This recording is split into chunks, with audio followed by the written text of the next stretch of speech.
ओम नमो भगवते वासुदेवाय। ओम नमो भगवते वासुदेवाय।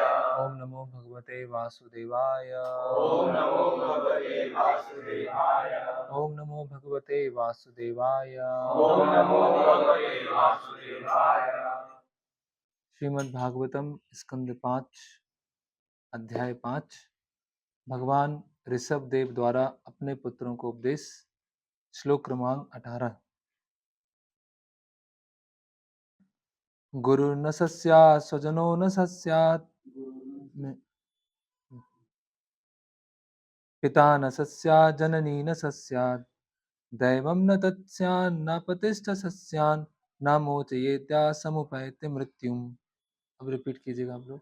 गुरु गुरु गुरु गुरु ना ना नहीं नहीं सह सह वह वह स्यात् स्यात् हो हो स्वजनः स्वजनः कुटुंबी कुटुंबी ना ना नहीं नहीं सह सह ऐसा व्यक्ति ऐसा व्यक्ति स्यात् स्यात् हो हो पिता पिता पिता पिता ना ना नहीं नहीं सह सह वह वह स्यात् स्यात् हो हो जननी जननी माता माता ना ना नहीं नहीं सा सा वह वह स्यात् स्यात् होवे होवे दैवम दैवम् अर्चा विग्रह अर्चविग्रह ना ना नहीं नहीं तत् तत् वह वह स्यात् स्यात् हो हो ना ना नहीं नहीं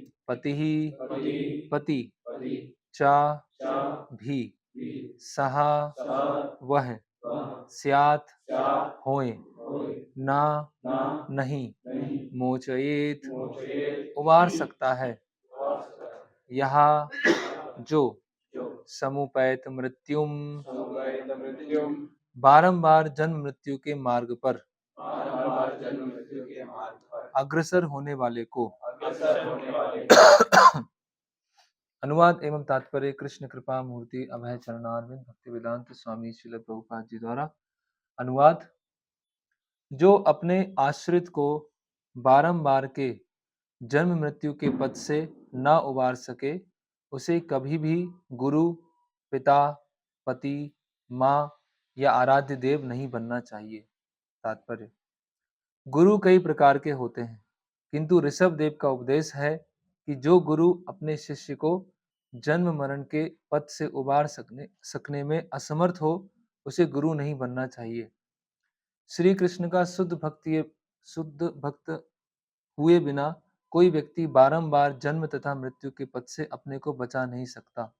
त्यक्ता देहम पुनर्जन्म नेति मामेति सोर्जुन। केवल भगवान के धाम वापस पहुंचकर ही मनुष्य जन्म मृत्यु के बंधन से छूट सकता है। लेकिन जब तक मनुष्य सचमुच ही परमेश्वर को नहीं समझता तब तक वह परम धाम वापस कैसे जा सकता है। जन्म कर्म च मे दिव्यम एवं वेति तत्वतः। इतिहास में ऋषभ देव के उपदेशों का दृष्टांत प्रस्तुत करने वाली कई घटनाएं हैं। बलि महाराज ने शुक्राचार्य का इसलिए परित्याग किया क्योंकि वे उन्हें जन्म मरण के मार्ग से बचाने में असमर्थ थे। शुक्राचार्य शुद्ध भक्त नहीं थे, वे न्यूनाधिक सकाम कर्म में प्रवृत्त थे। और जब बलि महाराज ने भगवान विष्णु को अपना सर्वस्व देना चाहा तो शुक्राचार्य ने उसे रोका। वास्तव में मनुष्य से आशा की जाती है कि वह अपना सर्वस्व ईश्वर को अर्पित कर दे क्योंकि सब कुछ उन्हीं का है। फलस्वरूप परमेश्वर ने भगवद गीता 9:27 में उपदेश दिया है कि यत करोसि यद अस्नासि यद जुहोसि ददासि यत यत तपस्ससि कौन्तेय तत् कुरुस मद अर्पणम। हे कुंती पुत्र, तू जो भी कर्म करता है, जो कुछ खाता है, जो कुछ यज्ञ करता है या जो भी दान देता है और तपस्या करता है वह सब मुझे अर्पित कर। यह भक्ति है। बिना भक्त बने कोई मनुष्य परमेश्वर को सर्वस्व अर्पित नहीं कर सकता और जब तक वह ऐसा नहीं करता तब तक वह गुरु पति पिता या माता नहीं बन सकता। इसी प्रकार यज्ञ करने वाले ब्राह्मणों की पत्नियों ने अपने पतियों को त्याग दिया जिससे वे श्री कृष्ण को संतुष्ट कर सकें।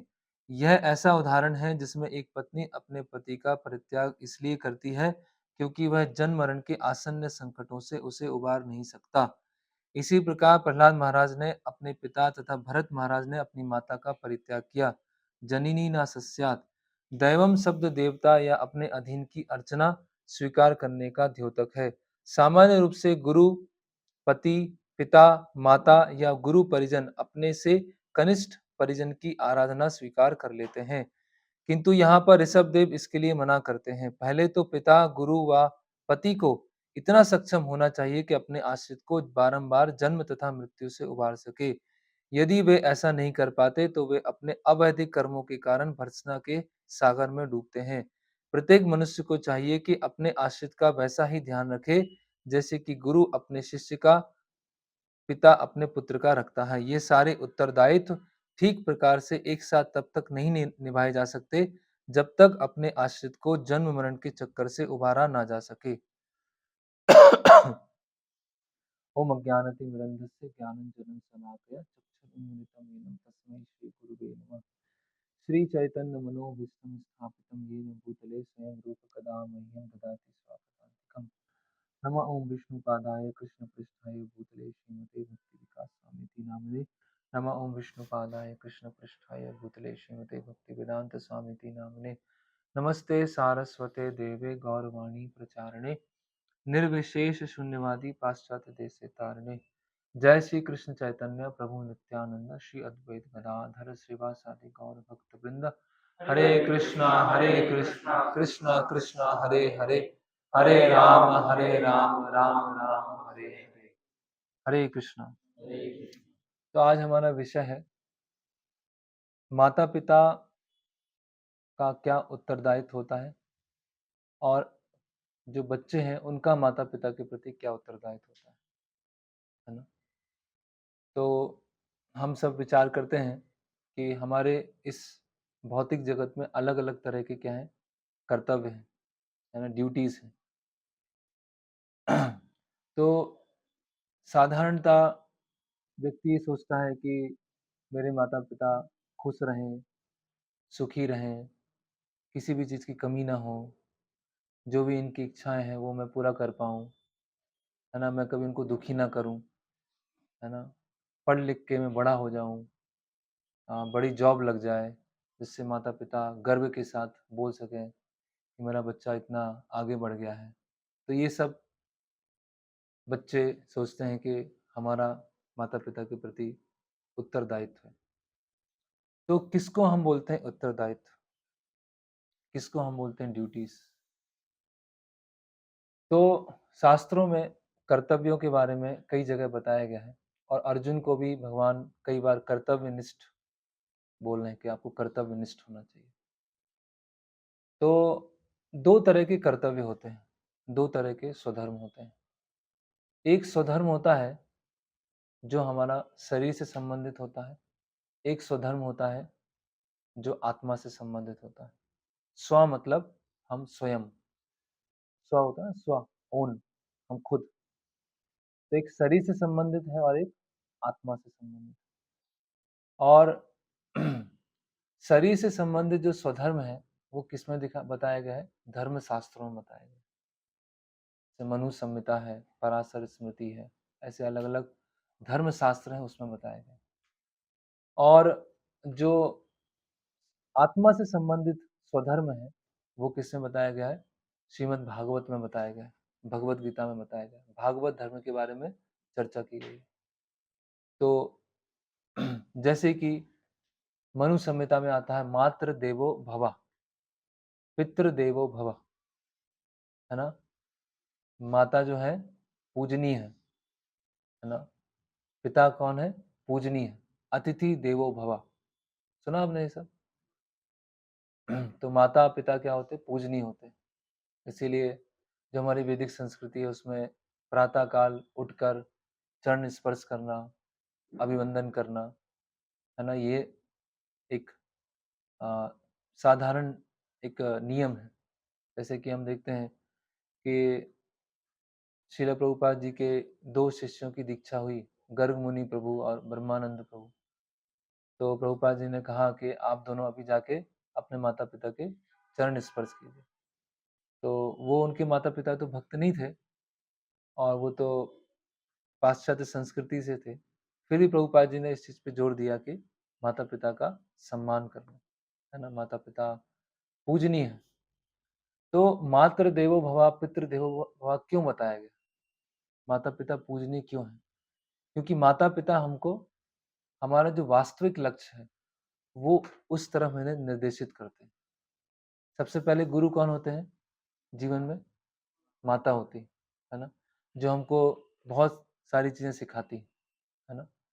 हमको शारीरिक रूप से, मानसिक रूप से हमें सहायता करती है, भावनात्मक रूप से हमें सहायता करती है। तो ये जो अ, बच्चे को देखते हैं माता-पिता, तो केवल शारीरिक नहीं, उसमें फिज़िकल, मेंटल, इंटेलेक्चुअल और अल्टीमेटली स्पिरिचुअल, ये सभी तरह से ध्यान रखा जाता है ना?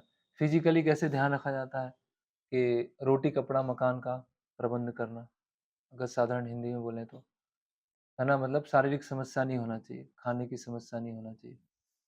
इमोशनल जैसे कुछ समस्या है, दुखी हैं, परेशान हैं, निराश हैं, है ना? मन नहीं लग रहा है, तो टाइम स्पेंड करना, बातचीत करना, ये भी एक नेसेसिटी है, ये भी एक नीड है कि आप मेंटली सपोर्ट कर रहे हैं, है ना? इंटेलि इंटेलिजेंटली मतलब कुछ शिक्षाप्रद कहानियाँ बताना, महाभारत से, है ना? रामायण से, डिवोशनल स्टोरीज़ बताना, जिससे उनको आध्यात्मिक बुद्धि विकसित हो और भक्ति के बारे में शिक्षा देना।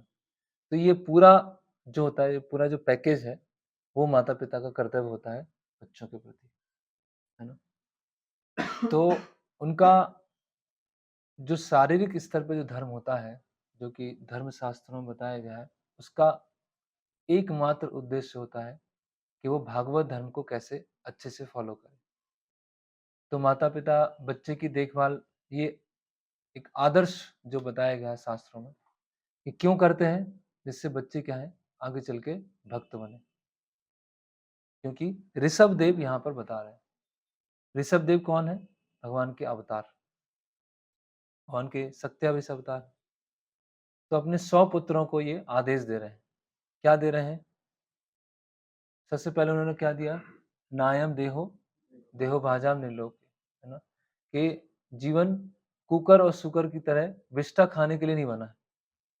पिता अपने पुत्र को ये बता रहे हैं कि ये जीवन क्या है? दिव्य तपस्या करने के लिए बना है, जिससे आपको क्या हो? ब्रह्म सौख्यम तु अनंतम, है ना? ब्रह्म सुख प्राप्त हो।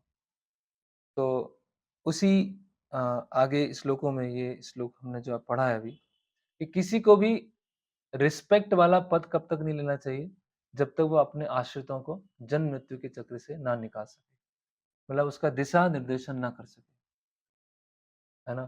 तो कौन कौन से रिस्पेक्टेबल पोस्ट है, जैसे गुरु है ना? माता है, पिता है, पति है ना? और अ, आराध्य देव, मतलब जिनको हम रिस्पेक्ट दे रहे हैं। तो वो रिस्पेक्ट क्यों ले रहे हैं? वो रिस्पेक्ट इसीलिए ले रहे हैं जिससे वो उनको भक्ति के लिए निर्देशन दे सकें। जैसे आजकल हम देखते हैं, जैसे गुरु है, गुरु का पद है, शिक्षक का पद है। तो शिक्षक का पद कैसा हो गया है? केवल एक मॉनेटरी डीलिंग हो गई है ना? हम पैसा देंगे, ट्यूशन पढ़ाएँगे, और वो पढ़ेंगे, एग्ज़ाम देंगे, अपना कहीं कॉलेज चले गए, जॉब लग गया और एक-दूसरे को भूल जाते हैं। कोई उसमें अ, ऐसा नहीं है, ऐसा संबंध नहीं है। हम जो पाश्चात्य संस्कृति का प्रभाव धीरे-धीरे आ रहा है, तो वहाँ क्या होता है, बच्चा 18-19 साल का होता है, तो उसको छोड़ दिया जाता है, घर से निकाल दिया जाता है। अब तुम अपना जो काम करना है करो, है ना? बच्चों को क्या समझते हैं? बोझ समझते हैं। बच्चे क्या उनके लिए बोझ हैं। इसीलिए तो शादी भी नहीं करते, आज तक शादी भी नहीं है ना? लिविंग रिलेशनशिप, है ना? या लिविंग रिलेशनशिप नहीं है तो मैरिज ही नहीं कर रहे हैं। 30 साल हो गए, 35 साल हो गए, 40 साल हो गए, नहीं करना शादी। क्योंकि हमें रिस्पॉन्सिबिलिटी नहीं लेना। हर व्यक्ति क्या चाह रहा है? मुझे ये चाहिए। हर व्यक्ति ये नहीं सोच रहा है कि मेरा क्या कर्तव्य है, मुझे क्या करना चाहिए, मुझे चाहिए, ये मेरी आवश्यकता है। हर कोई व्यक्ति यही सोचता है। वो ये नहीं सोच रहा है कि धर्म के अनुसार जीवन के इस स्टेज में उसका क्या कर्तव्य है, वो ये नहीं सोचता। तो माता-पिता को बच्चे बर्डन लगने लगे। पति-पत्नी, है ना? वेस्टर्न कंट्री में अगर मतलब कई बार तो डाइवोर्स मल्टीपल डाइवोर्स हो जाते हैं, है ना? और अगर पति-पत्नी दोनों साथ में कई सालों तक रहें, तो बहुत बड़ा अचीवमेंट हो जाता है। बहुत बड़ा ऐसे उपलब्धि प्राप्त कर ली, अगर साथ में दोनों रह रहे हैं। तो ये जितने रोल हैं, ये क्या हो गए हैं, तहस-नहस हो चुके हैं। तो तो आज हम देखेंगे कि इन जो बच्चों का खासकर माता-पिता के प्रति कर्तव्य है, वो क्या है? और अगर वो शास्त्रों के अनुसार अगर कर्तव्यों को पालन करते हैं, तो अगर विघ्न आती है, तो फिर किन किन चीज़ों का ध्यान में रखना चाहिए? तो कुछ लोग बोलते हैं कि माता-पिता भगवान से भी ऊपर होते हैं, है ना? कई लोग बोलते हैं, माता-पिता भगवान से भी ऊपर है या माता-पिता भगवान के बराबर होते हैं। तो माता-पिता अगर भगवान से ऊपर होते हैं, तो फिर भगवान वो भगवान नहीं है फिर, वो माता-पिता वो है ना? वो तार्किक रूप से गलत है। क्योंकि आपने नहीं चुना कि ये मेरे माता-पिता होंगे। किसी ने चुना कि मैं मेरा इस परिवार में जन्म होगा, इस देश में जन्म होगा, ये मेरे माता-पिता होंगे, नहीं चुना। वो कर्मों के नियम से, प्रकृति के नियम से हमारा एक पर्टिकुलर परिवार में जन्म होता है और हमारे एक पर्टिकुलर माता-पिता होते हैं, है ना?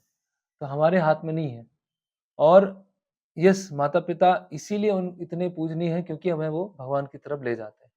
लेकिन वो भगवान से ऊपर नहीं है, क्योंकि अगर हम बेसिक भगवद गीता ज्ञान देखें, तो आत्मा का देहांतरण होता रहता है। तो अलग-अलग देह में आत्मा जाती है, तो अलग-अलग योनियों में अलग-अलग माता-पिता मिलते हैं। अलग-अलग मनुष्य योनि है, तो उसमें अलग-अलग माता-पिता मिलते हैं। तो ऐसा कहना कि माता-पिता भगवान से भी ऊपर होते हैं, ये केवल एक भौतिक आसक्ति को दिखाता है। एक भौतिक आसक्ति कि हाँ, लेकिन माता-पिता आपको किसने प्रदान किए? या जो आप खाने को मिल रहा है, पानी मिल रहा है, वायु मिल रही है, ये सब जो वस्तुएँ जो मिल रही हैं, वो किसने प्रदान की? माता-पिता ने तो प्रदान नहीं किया। तो आज तो हम देखते हैं गुरु, माता जो होती है प्रथम गुरु होती है। हम देखते हैं पिता गुरु के समान होते हैं, बड़े भाई हम रामायण में देखते हैं, वो गुरु के समान होते हैं, है ना? तो ये रोल कैसे होते हैं? सैक्रिफाइस वाले, त्याग वाले रोल होते हैं। सैक्रिफाइस किसके लिए? किसके लिए सैक्रिफाइस? वो अपना कम्फर्ट को छोड़ते हैं और दूसरों को क्या देते हैं? सभी स्तर पर सपोर्ट करते हैं। फिज़िकली, मेंटली, इमोशनली, इंटेलेक्चुअली और मेन गोल क्या है? स्पिरिचुअली। तो आजकल जो बच्चे हैं, उनकी क्या स्थिति है? तो हम देखते हैं कि भारत में बच्चा या युवा हर 1 घंटे में 1 युवा सुसाइड कर रहा है ना? उसके अलग-अलग कारण हो सकते हैं। तो उसमें से जो मुख्य कारण है, हम देखते हैं कुछ एक क्लास है, एक वर्ग है समाज का, जो इतना ज़्यादा जोर देता है करियर, डिग्री और जॉब। इतना अधिक प्रेशर, इतना बहुत ज़्यादा प्रेशर रहता है कि आपको इस करियर को अचीव करना ही है। आपको ये डिग्री लेना ही है। आपको इतना पैकेज, इतना प्लेसमेंट लेना ही है। बहुत ज़्यादा बच्चा क्या करता है प्रेशराइज़ फ़ील करता है अपने ऊपर, है ना? और माता-पिता इस प्रेशर में क्या बोलते हैं, देखो हमें तो कुछ नहीं चाहिए। हम थोड़ी चाहिए हमें। हम तो अपने बच्चे को सुखी देखना चाहते हैं। हमें क्या मतलब उसके पैसे से? उसका जीवन है, उसको जैसे जीना जिए वो तो हम तो ये चाहते हैं उसका पूरा चक्की जब पिस जाए पूरी, उसका पूरा खून निकल जाए, पूरा बचे नहीं उसमें शक्ति, जब वो जॉब पे पहुँचे तो हम खुश हो रहे हैं, आहा! है ना? कितना अच्छा है। तो ऐसा क्यों है? क्योंकि उनकी प्रेस्टीज जो है, अपने बच्चों से जुड़ी हुई है।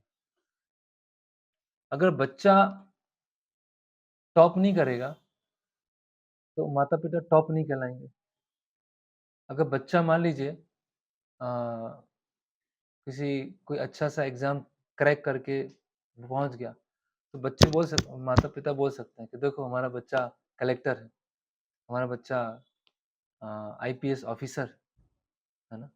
अगर उनको पता चला कि ये पढ़ाई नहीं कर रहा और ये तो गीता पढ़ रहा है, तो क्या होता है कि हमारी नाक कट जाएगी, और जो हमारी नाक जब कटेगी, तो वो हम कैसे इस समाज के सामने दिखाएँगे? तो हमारा जो मुख्य चिंता क्या है? हमारी नाक है, हमारा बच्चा नहीं है, हमारी प्रतिष्ठा है। ये अंदर में है उनके, ये अंदर में है वो चीज़। वो दिखती नहीं है, लेकिन वास्तव में वही है। क्योंकि अगर बच्चे की वास्तव में भलाई चाहिए, तो पहले उनको खुद जानना पड़ेगा कि उनकी वास्तव में भलाई किसमें है। जब वो उनको खुद नहीं पता मेरी वास्तव में भलाई किसमें है, तो बच्चे की वास्तव में भलाई किसमें सोच पाएँगे? तो ये शो ऑफ, है ना? बच्चे क्या है, एक्सटेंडेड सेंस ग्रेटिफिकेशन का माध्यम है। ये क्या है? विस्तृत इंद्रिय तृप्ति का माध्यम। तो अभी वो इंद्रिय तृप्ति किसके माध्यम से होगी? बच्चों के माध्यम से होगी, है ना? डॉक्टर बन गया, अरे! हमारा बच्चा क्या है, अमेरिका में है, आईटी कंपनी में है, 10 साल में 1 बार आता है लेकिन खुश है। क्यों? क्योंकि सबको बोलने के लिए हो जाता है, हमारा बच्चा अमेरिका में, यूएसए में, है ना? तो अपने महत्वाकांक्षाएँ बच्चों के ऊपर थोपना, ह हमा हमारे एम्बिशंस हैं, हमारे गोल्स हैं, लेकिन हम किसके ऊपर कर रहे हैं? बेटा तुमको डॉक्टर बन के ही दिखाना है, टॉप करके ही दिखाना है तुमको। आजकल 3-4 साल का ल छोटे-छोटे बच्चे होते हैं, उनसे पूछते हैं, "बेटा क्या बनोगे आगे चल के?" बोलते हैं, "हमारा बच्चा तो टॉप करेगा, हमारा बच्चा तो, है ना, हमारा बच्चा तो सिविल सर्विस में जाएगा।" तो म म पेरेंट्स के एम्बिशंस बच्चों के ऊपर जाएँगे, तो बच्चा क्या हो जाता है, बहुत ज़्यादा प्रेशराइज़ हो जाता है। और अगर बच्चा आगे नहीं बढ़ता है, तो क्या होता है, देखो, उनका लड़का देखो कहाँ पहुँच गया, तुम देखो क्या कर रहे हो, शर्म नहीं आती तुमको? ये हरे कृष्णा करते रहते हो, है ना? ये रखो गीता और ये माला रखो, देखो हमारा वो उनका लड़का वहाँ सेलेक्ट हो गया है, इसका उतना पैकेज लग गया और तुम क्या कर रहे हो घर में पड़े? मतलब उसकी उदाहरण लेके यहाँ पर टॉन्ट मारना, अवहेलना करना, बहुत कॉमन है। तो हम देखेंगे वास्तव में प्रेम क्या है और आसक्ति क्या है, भौतिक आसक्ति क्या है। हम बोलते हैं प्रेम बहुत है, प्रेम, माता-पिता का प्रेम है, बच्चों का प्रेम है, तो वो प्रेम क्या है ना? फिर अभी टॉप बनने चलेंगे, तो टॉप तो एक ही आएगा।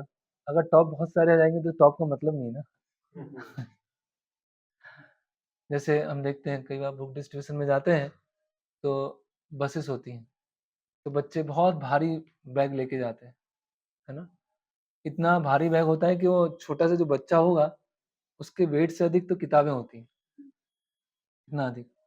और स्कूल जाना है, कोचिंग जाना है, होमवर्क करना है, असाइनमेंट करना है, फिर मिनी टेस्ट देना है, फिर मीडियम टेस्ट देना है, फिर मेजर टेस्ट देना है, फिर मेगा टेस्ट देना है।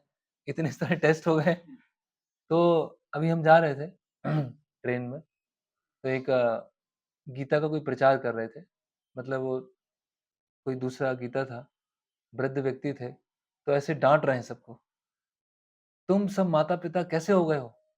बच्चों से उनका बचपना छीन लिया, उनको खेलने नहीं दिया, है ना? उनको खेल खेलने नहीं दिया और 3 साल की उम्र से किताबें पकड़ा दी, 3 साल की उम्र से स्कूल में भेज दिया। तुम लोग सबसे बड़े दुश्मन हो अपने बच्चों के, कि उनका बचपना छीन रहे हो।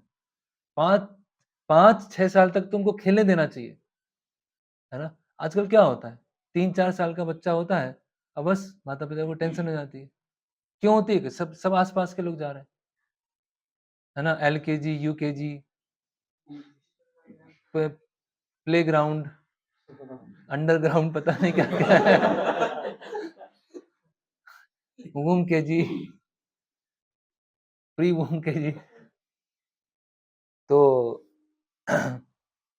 तो और बच्चे पेरेंट्स क्या सोचते हैं, हम बच्चों का हित कर रहे हैं, है ना?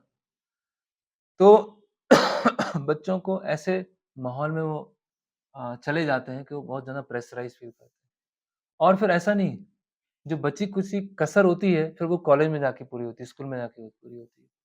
कि आप आस-पास इतना कॉम्पिटिटिव माहौल होता है कि तुमको ये करके दिखाना है। तुमको ये कोई कोई इस बारे में चर्चा कर ही नहीं रहा है कि जीवन किस लिए बना है, जीवन किस लिए मिला है, कितने समय का जीवन है, क्या करना है, इससे पहले भी जीवन था कि नहीं था, उसके बाद जीवन होगा कि नहीं होगा, इसी कोई चर्चा नहीं। फिर और स्ट्रेस कैसे आता है? गुड लुकिंग, है ना? लुक अच्छा होना चाहिए। अगर बाल झड़ना चालू हो गए तो स्ट्रेस आ जाता है। बाल सफ़ेद हो गए तो स्ट्रेस आ जाता है। कोई ओवरवेट है, कोई अंडरवेट है, यही प्रॉब्लम होती है। और तो इस तरह से व्यक्ति क्या होता है कि जब स्कूल और कॉलेज के माहौल में होता है और जितना हम देखते हैं उम, जितना अच्छा स्कूल या कॉलेज जो कहलाता है, उसमें उतने अधिक अंदर-अंदर नियम तोड़े जाते हैं। 4 नियम तोड़े जाते हैं, है ना? और बहुत ही सोफिस्टिकेटेड तरीके से तोड़े जाते हैं, बहुत अच्छी तरह से तोड़े जाते हैं। और नियमों को तोड़ना क्या कहलाता है? एक प्राइड, है ना? फिर क्या होता है? फिर बच्चों पे कैसे वॉयलेंस होता है? ये एक दूसरा क्लास है कि अगर माता-पिता के बीच में डाइवोर्स हो गया, है ना? माता-पिता अलग हो गए, तो ये बच्चों के ऊपर क्या होता है बहुत ज़्यादा साइकोलॉजिकली और मेंटली बहुत क्या हो जाता है, बहुत परेशान हो जाता है। कम से कम भारत में अभी ऐसा नहीं आया है, लेकिन फिर भी कुछ जगह धीरे-धीरे पहुँच रहा है। और अगर माता-पिता झगड़ते हैं, किनके सामने? बच्चों के सामने। तो उनके सामने क्या होता है इसलिए हम देखते हैं कि कितना भी बड़ा झगड़ा होता है, लेकिन कभी देखेंगे माता-पिता बच्चों के सामने नहीं झगड़ेंगे। क्योंकि बच्चे क्या होते हैं, सुन के कम सीखते हैं, देख के अधिक सीखते हैं, है ना? तो लेकिन अभी क्या है, सब में टॉलरेट करने की शक्ति क्या धीरे-धीरे कम होती जा रही है। थोड़ा-सा भी कुछ हुआ क्योंकि इक्वल राइट्स आ गए हैं, दोनों इक्वल हैं, मेल और फीमेल दोनों इक्वल हैं। तो दोनों को ही अधिकार है लड़ने का, कोई भी झुकने वाला नहीं है ना? और दुःख भोगने वाले कौन होते हैं? बच्चे। फिर हम देखते हैं कि कुछ जगह ऐसा होता है कि शराब पीना, ड्रंकननेस, शराब पी के आते हैं और घर में झगड़ा करना, है ना? मारना-पीटना। तो उसकी वजह से वो देख-देख के क्या होता है एकदम से बच्चे एकदम मेंटली हैंडीकैप्ड हो जाते हैं, सोच नहीं पाते। आजकल हम देखते हैं ऐसे लोगों की संख्या बहुत बढ़ती जा रही है। ज़्यादा सोच-विचार नहीं होता, ज़्यादा सोच-विचार या शास्त्रों का बताते हैं तो उनको अंदर जाते ही नहीं है। क्यों है? क्योंकि बचपन में ऐसा ऐसा बचपना निकला है। तो एक रियल स्टोरी है कि एक व्यक्ति था, उसकी नाइट शिफ्ट होती थी, सुबह 5-6 बजे घर आता था। उसका लड़का होता था, वो 6 बजे करीब चला जाता था स्कूल। तो बच्चे और पिता का मिलना ही नहीं होता था आपस में। बच्चा आता था जब पिता सो रहे होते हो, पिता जाने वाले होते हैं, तो बच्चा सो रहा होता है। तो बच्चा एक बार अपने पिता से बोलता है कि आप घंटे का कितना लेते हैं? तो पिता सोचे घंटे का लेते हैं, ये कौन-सा क्वेश्चन हुआ? बोला आप 1 घंटे में कितना कमाते हैं? तो बोले 30 दिन में इतना कमाता हूँ, 1 दिन में इतना कमाता हूँ और 8 घंटे में इतना हुआ तो 1 घंटे का इतना। तो वो क्या करता है अपनी पॉकेट मनी लेता है, जो सेविंग था, उसमें कुछ और पैसा मिलाता है और देता है कि मुझे आपके 1 घंटे चाहिए, है ना? तो अभी क्या हो गया है कि खासकर बड़े शहर हैं, तो माता-पिता बच्चों का संबंध धीरे-धीरे क्या हो गया है, बहुत मतलब ऑफ़िशियल 2 तरह की हम चर्चा करेंगे। एक एक सोसाइटी ऐसी है, जहाँ माता-पिता को समय नहीं है, दोनों जॉब कर रहे हैं, है ना? बच्चों से लेना-देना नहीं है और एक एक समाज ऐसा है कि बच्चों का इतना ध्यान रख रहे हैं, इतना ध्यान रख रहे हैं, इतना ध्यान रख रहे हैं, हर चीज़ पूछ रहे हैं। जब मैं कॉलेज में था, तो कुछ स्टूडेंट से कॉल आते थे घर से, कि बेटा क्या खाया? आज क्या बना था? कितने बजे सोए थे? कितने बजे उठे थे? कॉलेज में क्या किया? रोज़ सेम क्वेश्चन, रोज़ सेम ही क्वेश्चन रहता। आज क्या खाया? कितने बजे सोए? कितने बजे उठे? तो यस, वो अफेक्शन है लेकिन सही डायरेक्शन में नहीं। तो इस तरह से बच्चे अलग-अलग लेवल पे सफ़र कर रहे हैं। अभी और ये अर्जुन का भी कंसर्न था। अर्जुन भी पहले अध्याय में बोलते हैं, अगर परिवार के जो बड़े हैं, वृद्ध लोग हैं, उनकी मृत्यु हो गई, तो क्या होगा? कोई भी धर्म सिखाने वाला नहीं होगा और स्त्रियाँ क्या हो जाएँगी? असंरक्षित हो जाएँगी और वर्ण संकर पैदा होंगे और वर्ण संकर का मतलब वॉयलेंट, क्रूअल, है ना? ऐसे। तो अगर अभी कोई भक्ति में आना चालू करता है ना? और भक्ति में आके वो समझा कि जीवन का जो परम लक्ष्य है, वो क्या है? भगवत प्राप्ति है और उसके लिए मुझे अपना जीवन को अनुकूल बनाना है। उसके लिए मुझे जितना आवश्यक होगा उतना पढ़ाई करूँगा। जो मेरे भक्ति के लिए अनुकूल होगा, वो मैं जॉब करूँगा, वो बिज़नेस करूँगा या भक्ति के लिए जो अनुकूल आश्रम होगा, मैं उसमें जाऊँगा। तो इस तरह से इस स्टेज पे कोई आके विचार करना चालू करता है। तो जैसे ही कोई बच्चा भक्ति में आता है, माला करना चालू करता है, तो अधिकतर इन जनरल बात कर रहे हैं, माता-पिता के मन में खतरे की घंटी बजना चालू हो जाती है ना? अलार्म चालू हो जाता है, रेड अलर्ट कि जब वो देखता है कि वो जप कर रहा है ना? गीता पढ़ रहा है, तिलक लगाया है, तो उसको क्या लगता है कि बच्चा तो हमारे हाथ से धीरे-धीरे निकल रहा है। तो अभी क्या करना पड़ेगा? इसकी माला बंद करानी पड़ेगी, इसको बेस से निकालना पड़ेगा, ऐसे गीता बंद करानी पड़ेगी सब कुछ, है ना? ऋषभ देव क्या बोल रहे हैं? किसी को गुरु, माता-पिता नहीं बनना चाहिए, अगर वो जन्म-मृत्यु के चक्र से निकाल ना सके। तो बच्चा जो है, अपना कर्तव्य पूरा करने का प्रयास कर रहा है और माता-पिता क्या कर रहे हैं? उसमें आड़े आ रहे हैं, है ना? तो वो वास्तव में प्रेम है, वो वास्तव में प्रेम कहलाएगा। प्रेम किसे बोलते हैं? एक भौतिक आसक्ति है और एक प्रेम है। प्रेम मतलब सामने वाले का हित किसमें है वो जानना। हित, सामने वाला सुखी किसमें होगा वो नहीं, सामने वाले का हित किसमें है। और भौतिक आसक्ति क्या होती है कि मुझे क्या अच्छा लगता है। अगर मेरा बच्चा मेरे लिए अपनी पहली सैलरी से साड़ी लेके आया, वाह! मेरा बच्चा कितना अच्छा बच्चा है। और अगर मेरा बच्चा मंदिर जा रहा है और जप कर रहा है, तो क्रोध आ जाएगा। है ना? माँ का जितना स्नेह है, प्रेम है, वो कहाँ चला जाएगा? पता नहीं। तो माँ पूरा घबरा जाएँगी और बहुत सारे केस में तो क्या हो जाता है, माँ आईसीयू में चली जाती है। उसी दिन जाती है और उसकी एकमात्र दवाई होती है आईसीयू। वो कोई डॉक्टर ठीक नहीं कर सकता। वो क्या बच्चा वापस आ जाए और फिर से घर में रहना चालू कर दे। ये उसकी दवाई होती है। तो ये प्रेम नहीं है, ये आसक्ति है। उन्हें वास्तव में अपने बच्चे से प्रेम नहीं है।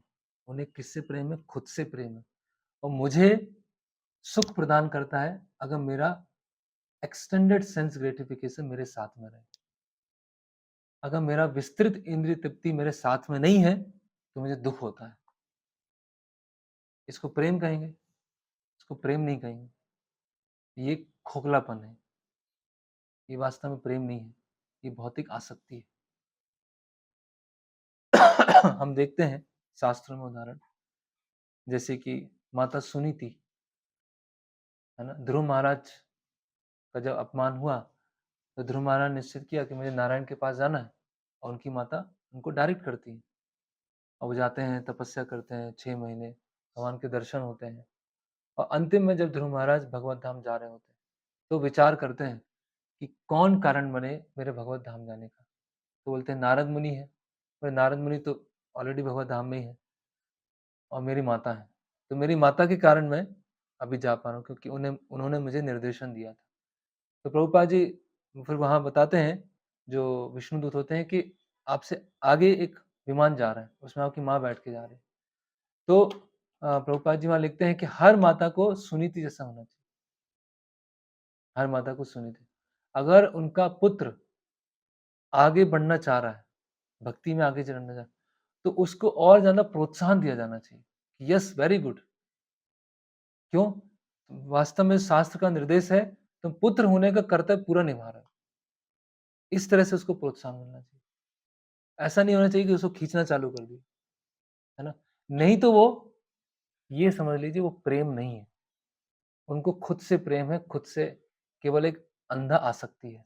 और उस जो खुद का जो स्वार्थ है, उसके कारण क्या होता है, हम भक्ति कम कर देते हैं, छोड़ देते हैं, भक्तों का संग छोड़ देते हैं। और हमें माता से प्रेम नहीं है, हमें किससे प्रेम है? खुद से प्रेम है। क्योंकि मेरी माता दुखी हो रही है, तो मुझसे सहा नहीं जाता। हमें कोई प्रेम नहीं है माता से, कोई माता-पिता से प्रेम नहीं है। अगर माता-पिता से प्रेम है, तो उनको कृष्ण के पास ले जाएँगे, क्योंकि कृष्ण के पास जाने से उनकी सारी समस्याओं का समाधान होगा। और हम सोच रहे हैं कि हम उनको ठीक करेंगे, उनके दुःख को दूर करेंगे, नहीं हम कुछ नहीं कर रहे हैं।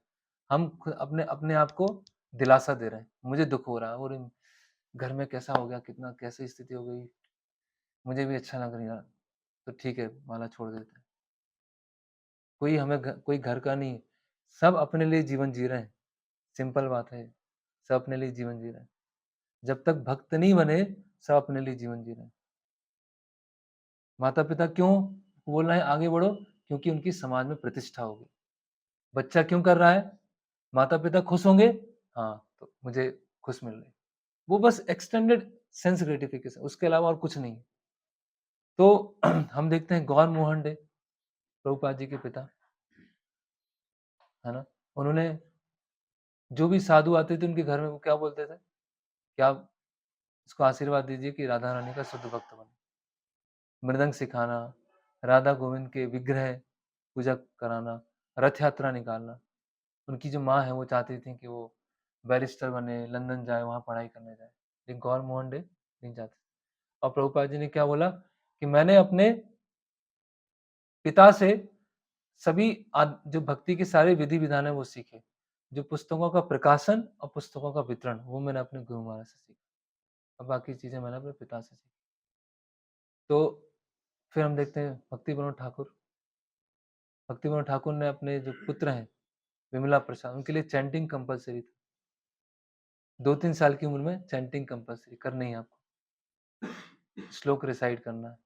साथ में बैठ के अलग-अलग जगह मंदिर हैं, अलग-अलग रिसर्च के लिए तो वो साथ में ले जाते थे,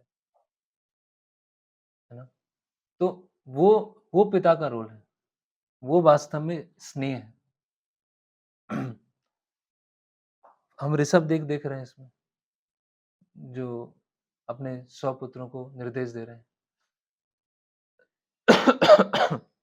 और अंधी जो आसक्ति है वो हम देखते हैं धृतराष्ट्र,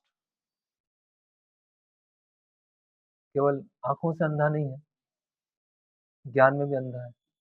पहले तो एक ही धृतराष्ट्र थे, अब तो घर-घर में धृतराष्ट्र बैठे हुए हैं, है ना? और जो है ना 2 तरह के लोग होते हैं, है ना? एक तो खुला छोड़ देते हैं, तुमको जो मर्ज़ी आए वो करो। अभी जो पशु है उसको जो मर्ज़ी आए करे, वो छोड़ दिया तो क्या करेगा वो? और दूसरा है, हम जो भौतिक संसार में चल रहा है, वैसे हमारा पुत्र करना है ना? धृतराष्ट्र। अभी मैं जब ट्रेन में आ रहा था साउथ इंडिया से, तो ऐसे 2 3-4 साल के बच्चे होंगे छोटे-छोटे। उनके माता-पिता क्या है, दोनों को एक-एक फ़ोन हाथ में दे दिया और दोनों कुछ कार्टून कुछ देख रहे हैं, है ना? कुछ गाने सुन रहे हैं, है ना? और माता-पिता को बहुत गर्व लग रहा है कि देखो, हमारे समय तो फ़ोन नहीं होते थे, हमें तो आता ही नहीं था क्या चलाते हैं। आजकल 3-4 साल के बच्चे स्मार्टफ़ोन चलाना सीख गए, कितने स्मार्ट हो गए हैं, स्मार्टली फूल बनने वाले हैं, ऐसे ही हुआ ना? तो बच्चे सोचते हैं हाँ, हम बच्चों की इस तरह से परवरिश कर रहे हैं, लेकिन ये गलत है। तो एक वास्तव में जो पुत्र है, अपने पेरेंट्स के लिए क्या कर सकता है? उसका क्या उत्तरदायित्व है? तो सबसे पहले जैसे कि प्रहलाद महाराज बताते हैं, "ना ते विदु स्वार्थ गतिं हि विष्णु, दुराशया ये भय अर्थ मानिना।" कि वो क्या कर सकता है कि उनको कृष्ण भक्ति में लाने का प्रयास कर सकता है। अभी वो जितना एक्सेप्ट करे वो उनके ऊपर है, क्योंकि वो भी स्वतंत्र जीव है ना? लेकिन उसे खुद ये विश्वास होना चाहिए कि उनको कृष्ण भक्ति में लाना ऐसा नहीं है कि उनके लिए कार लेके आऊँगा, उनके लिए बंगला लेके आऊँगा, उनके लिए साड़ी लेके आऊँगा, तो मेरा कर्तव्य पूरा हो जाएगा। बुढ़ापे में उनकी लाठी बनूँगा, उनको हॉस्पिटल ले जाया करूँगा। यस, वो एक सामाजिक कार्य है, उसको नेगलेक्ट नहीं है, लेकिन वो सबसे इम्पोर्टेंट कार्य नहीं है, है ना? इम्पोर्टेंट कार्य क्या है? पहले तो हम खुद समझें कि कृष्ण भक्ति कितनी महत्वपूर्ण है, वो अर्जेंसी है और उसको हम फिर माता-पिता को देने का प्रयास करें। वो कितना लेते हैं वो उनके ऊपर है। तब हम पुत्र होने का कर्तव्य अपना पूरा कर रहे हैं, अदरवाइज़ नहीं कर रहे हैं, है ना? वो हम उनको दे सकते हैं, है ना? अभी हम पढ़ेंगे कि शास्त्रों में और क्या बताया गया। पुत्रायते इति पुत्रः, पुत्र मतलब जो पु नामक जो नर्क हैं, उनसे अपने माता-पिता को उसको डिलीवर करते हैं, उनको निकालते हैं। तो इसीलिए माता-पिता से प्रेम है अगर, तो जो सबसे परम प्रेम के पात्र हैं, उनसे उनको जोड़ना चाहिए, ना कि खुद भौतिक आसक्ति जमाना चाहिए। तो यहाँ पर और कुछ शास्त्रों में उदाहरण दिए हैं कि अगर ऐसी परिस्थिति बनी, जहाँ पे हमारे पूजनीय लोग हैं, भक्ति के विरुद्ध जाते हैं, तो हमें क्या करना चाहिए? तो जैसे कि इस उदाहरण में आया है बलि महाराज का उदाहरण। बलि महाराज के गुरु कौन थे? शुक्राचार्य। तो जब वहाँ पर आते हैं वामन देव, तो बलि महाराज ने कहा कि मैं 3 पैर भूमि आपको दे दूँगा, है ना? और तो शुक्राचार्य तो समझ गए कि ये विष्णु है ना? और 3 पैर ज़मीन मान के क्या करेंगे? पूरा हड़प लेंगे। तो शुक्राचार्य मना कर देते हैं। क्यों मना करते हैं? क्योंकि उनकी भी पेट पूजा बलि महाराज से ही चल रही थी। अगर बलि महाराज ने सब कुछ दे दिया, तो मेरा क्या होगा? मेरा घर कैसे चलेगा? देखिए इसमें कितना बलि महाराज की फ़िक्र नहीं है, फ़िक्र किसकी है? खुद की है। तो बलि महाराज क्या करते हैं? शुक्राचार्य को त्याग देते हैं, करेक्ट? हम रामायण में देखते हैं कैकेयी, है ना? कैकेयी ने क्या किया? भगवान राम को निकाल दिया और उनके उस कार्य करने से उनके जो पति हैं, उनकी भी डेथ हो गई।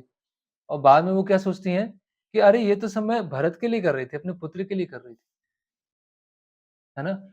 ये इमेजिन करना कि ये हम करेंगे, हम तो अपने बच्चे के लिए कर रहे हैं। हम थोड़ी बच्चे के दुश्मन हैं, हम थोड़ी बुरा सोचेंगे, बच्चा नहीं सोच पा रहा है। तो भरत उन्होंने क्या किया? कैकेयी माता का त्याग कर दिया। वो तो भगवान राम ने बोला तब उन्होंने स्वीकार किया, अदरवाइज़ उन्होंने त्याग कर दिया, कैकेयी माता, करेक्ट? तो अ, हम देखते हैं कि धर्म है ना? माता-पिता की सेवा करना एक धर्म है। लेकिन उससे भी बड़ा धर्म क्या है? सवै पुंसा परो धर्मो यतो भक्ति अधोक्षज, जो भक्ति योग में आना। तो अगर हमें उच्च धर्म को पालन करने के लिए निम्न धर्म को छोड़ना पड़े, इन केस, तो उसके लिए भी तैयार रहना चाहिए। दोनों साथ में हो तो सबसे अच्छा है। अगर साथ में नहीं हो रहे हैं, तो उच्च धर्म क्या है? प्राथमिक। हम देखते हैं विभीषण, है ना? अभी जो बड़ा भाई है वो पिता के समान है ना? लेकिन विभीषण ने अलग-अलग तरह से समझाने का प्रयास किया, लेकिन क्या हुआ? रावण ने नहीं माना तो विभीषण ने क्या किया? त्याग दिया, करेक्ट? फिर और हम देखते हैं प्रहलाद महाराज, प्रहलाद महाराज ने क्या किया?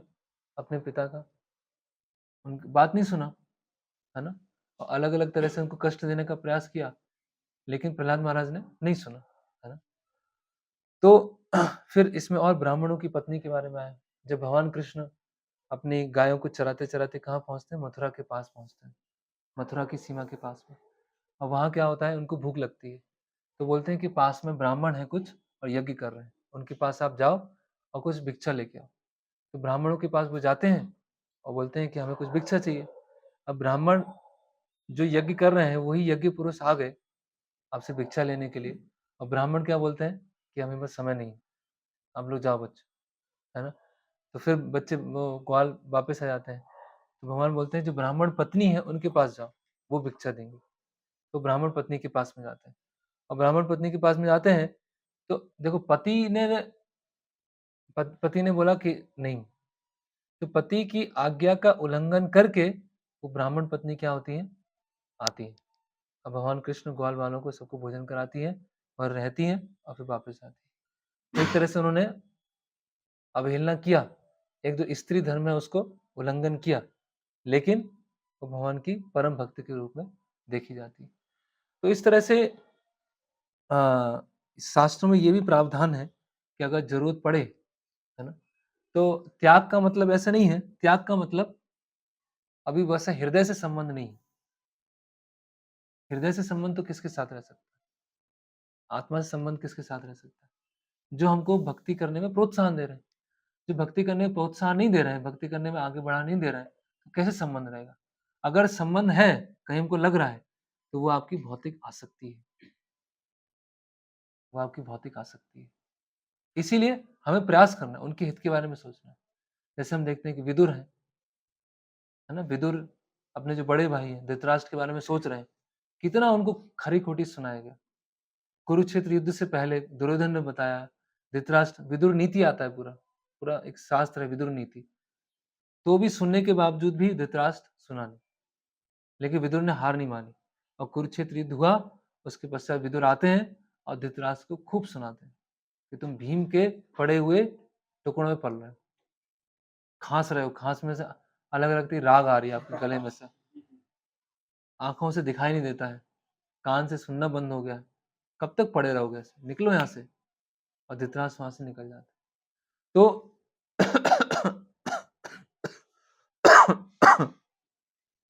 तो एक हम वृत्तांत देखेंगे श्रीमद् भागवतम से। पहले भी हमने इसको सुना होगा, महाराज चित्रकेतु का, है ना?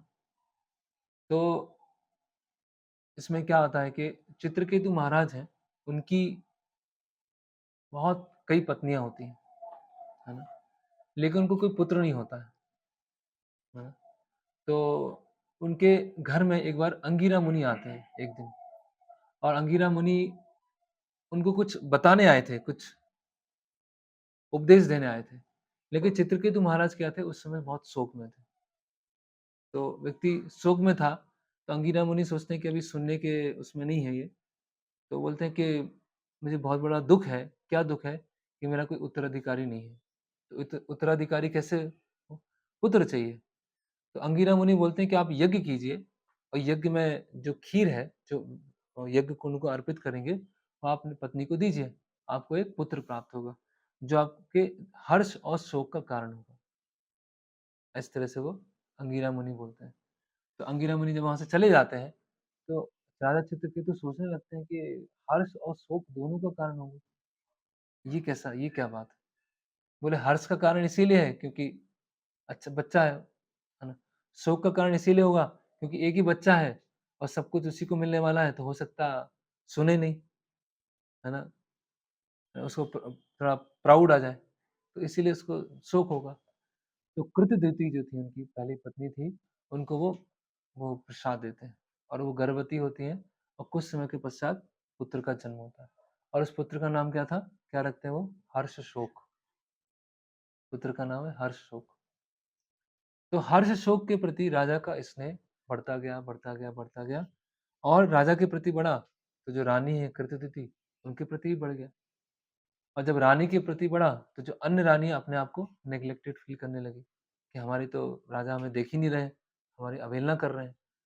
तो उन्होंने क्या किया, बाकी जो रानियाँ हैं, कि रानी के प्रति जो उनका अफेक्शन है कृतदिति के प्रति, वो खत्म हो जाए। तो वो क्या करते हैं, रानी सब मिलके एक षड्यंत्र करते हैं और वो ज़हर बनाते हैं और ज़हर किसको दे देते हैं? हर्ष-शोक को दे देते हैं और हर्ष-शोक को देने के पश्चात क्या होता है, वो जैसे ही वो खाने में ज़हर खाता है और उसकी मृत्यु हो जाती है। अभी जब मृत्यु होती है, तो वो जो वहाँ पे क्या बोलते हैं, धात्री, नर्स जो थी, वो चित जगाती है, कि बेटा उठो हर्षो, उठ ही नहीं रहा है वो। बोला उठो, उठो, उठो, उठ नहीं रहा है। उनकी आँखें खुलती हैं, तो आँखें एकदम स्थिर, तो वो एकदम रोने लगती है कि ये क्या हो गया? प्राण छोड़ दिए, आत्मा चली गई शरीर से, मर गया ये तो। तो अभी कैसे बताएँगे रानी को? तो वो धात्री रोते-रोते, रोते जा ज़ोर-ज़ोर से रोने लगती है। और जब ज़ोर-ज़ोर से रोती है तो रोने के बाद बाहर तक पहुँच जाती है। तो रानी कहीं बगीचे में बैठी हुई थी, तो रानी वहाँ दौड़ते-दौड़ते आती हैं, बोलती क्या हुआ? तो बोलती कैसे बताऊँ कि हमारा जो पुत्र है वो उसकी मृत्यु हो गई। और रानी इतनी ज़्यादा क्योंकि इतने वर्षों के पश्चात इतनी कठिनाई से एक पुत्र मिला और रानी बहुत ज़ोर-ज़ोर से एकदम विलाप करने लगती है। और रानी वो जो धात्री थी, वो जब रो रही थी, तो बाकी सब और स्त्रियाँ वहाँ पे आ जाती हैं और वो भी रोना चालू कर देती हैं। और ये खबर कहाँ तक पहुँच जाती है? राजा चित्रकेतु तक। और चित्रकेतु फिर वहाँ पर आते हैं, दौड़ते-दौड़ते। तो जब वहाँ पर आते हैं, तो चित्रकेतु जो है तो जब वहाँ आते हैं तो थोड़े समय वो जो होता है जब बहुत ज़्यादा शॉक लगता है, बहुत तेज़ शॉक लगता है, तो व्यक्ति क्या हो जाता है कभी-कभी मानसिक संतुलन खो देता है ना? देखा आपने? कभी हँसने लगता है ज़ोर से ऐसे, है ना? या क्या बोल रहा है समझ में नहीं आता। तो चित्रकेतु महाराज क्या सोचने लगे, "अरे बेटा उठो, कितना सोओगे अभी? देखो सब तुम्हारे लिए कितने परेशान हैं, इतनी देर थोड़ी सोते हैं।"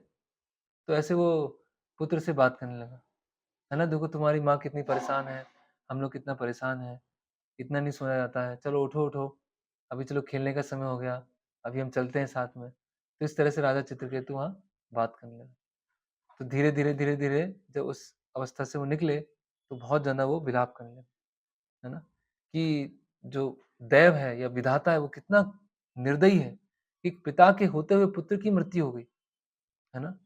और मैं इस पुत्र का अच्छे से चेहरा भी नहीं देख पाया था, है ना? उसकी हँसी भी नहीं देख पाया था और विधाता इतना निर्दयी है कि उन्होंने मुझसे छीन लिया, है ना? और इस तरह से राजा और रानी बहुत अधिक विलाप करना चालू कर देते हैं। तो अब क्या होता है कि फिर से अंगिरा मुनि और नारद मुनि वहाँ पर आते हैं। अंगिरा मुनि पहले भी आ चुके हैं, लेकिन पहले वो चित्रकेतु सुनने के लिए तैयार नहीं थे। अभी वो सुनेंगे, है ना? अब ऐसी स्थिति आ गई है। तो अंगिरा मुनि आते हैं, नारद मुनि, तो बोलते हैं कि कैसा पुत्र आपने आशीर्वाद दिया? इसकी तो मृत्यु हो गई, है ना? और हमको छोड़ के चला गया, आपने ऐसा आशीर्वाद दिया। तो फिर अंगिरा मुनि बोलते हैं कि तुम जागो, तुम सोए हुए हो, तुम अज्ञानता में सोए हुए हो, है ना? तुम कौन-सा किस संबंध की बात कर रहे हो? इस शरीर से तुम्हारा क्या संबंध? इस बच्चे से तुम्हारा क्या संबंध? है ना? और तुम बोल रहे हो कि तुम इसके माता-पिता हो, तुम इसके पिता हो, ये तुम्हारा पुत्र है, लेकिन इसके इस शरीर जो ये आत्मा छोड़ के गई है, जब इस शरीर में थी, उससे पहले जब ये आत्मा कहीं थी, तब तुम्हारा क्या संबंध था उस आत्मा से? और जब ये छोड़ के चली गई है, उसको दूसरा शरीर मिल गया है, अब तुम्हारा और उसका क्या संबंध? बताओ। तो जो राजा थोड़ा आश्चर्यचकित हो जाते हैं। बोलते हैं कि जिस तरह से रेत के कण नदी में बहते-बहते आपस में मिलते हैं और कुछ समय के पश्चात पानी के प्रभाव से अलग-अलग हो जाते हैं। तो पारिवारिक संबंध क्या होते हैं? ऐसे ही होते हैं। रेत के कण होते हैं, आपस में मिलते हैं, चाचा-चाची, फूफा-फूफी, मामा-मामी, दादा-दादी ऐसे सब मिलते हैं। रेत के कण होते हैं, आपस में मिलते हैं, समय का प्रभाव आता है और सब अलग-अलग हो जाते हैं, है ना? तो फिर नारद मुनि बोलते हैं कि रुको और नारद मुनि बोलते हैं कि जीव इस शरीर में वापस आओ। तो वो जो जीव है, जो शरीर को छोड़ के गया था, वो हर्ष शोक जो नाम का शरीर था, उसमें वापस आता है। और फिर क्या बोलता है? नारद मुनि बोलते हैं कि देखो, तुम्हारे माता-पिता कितने परेशान हैं, है ना? और तुम्हारे मित्र देखो, तुम्हारे संबंधी देखो, कितने दुखी हैं, है ना?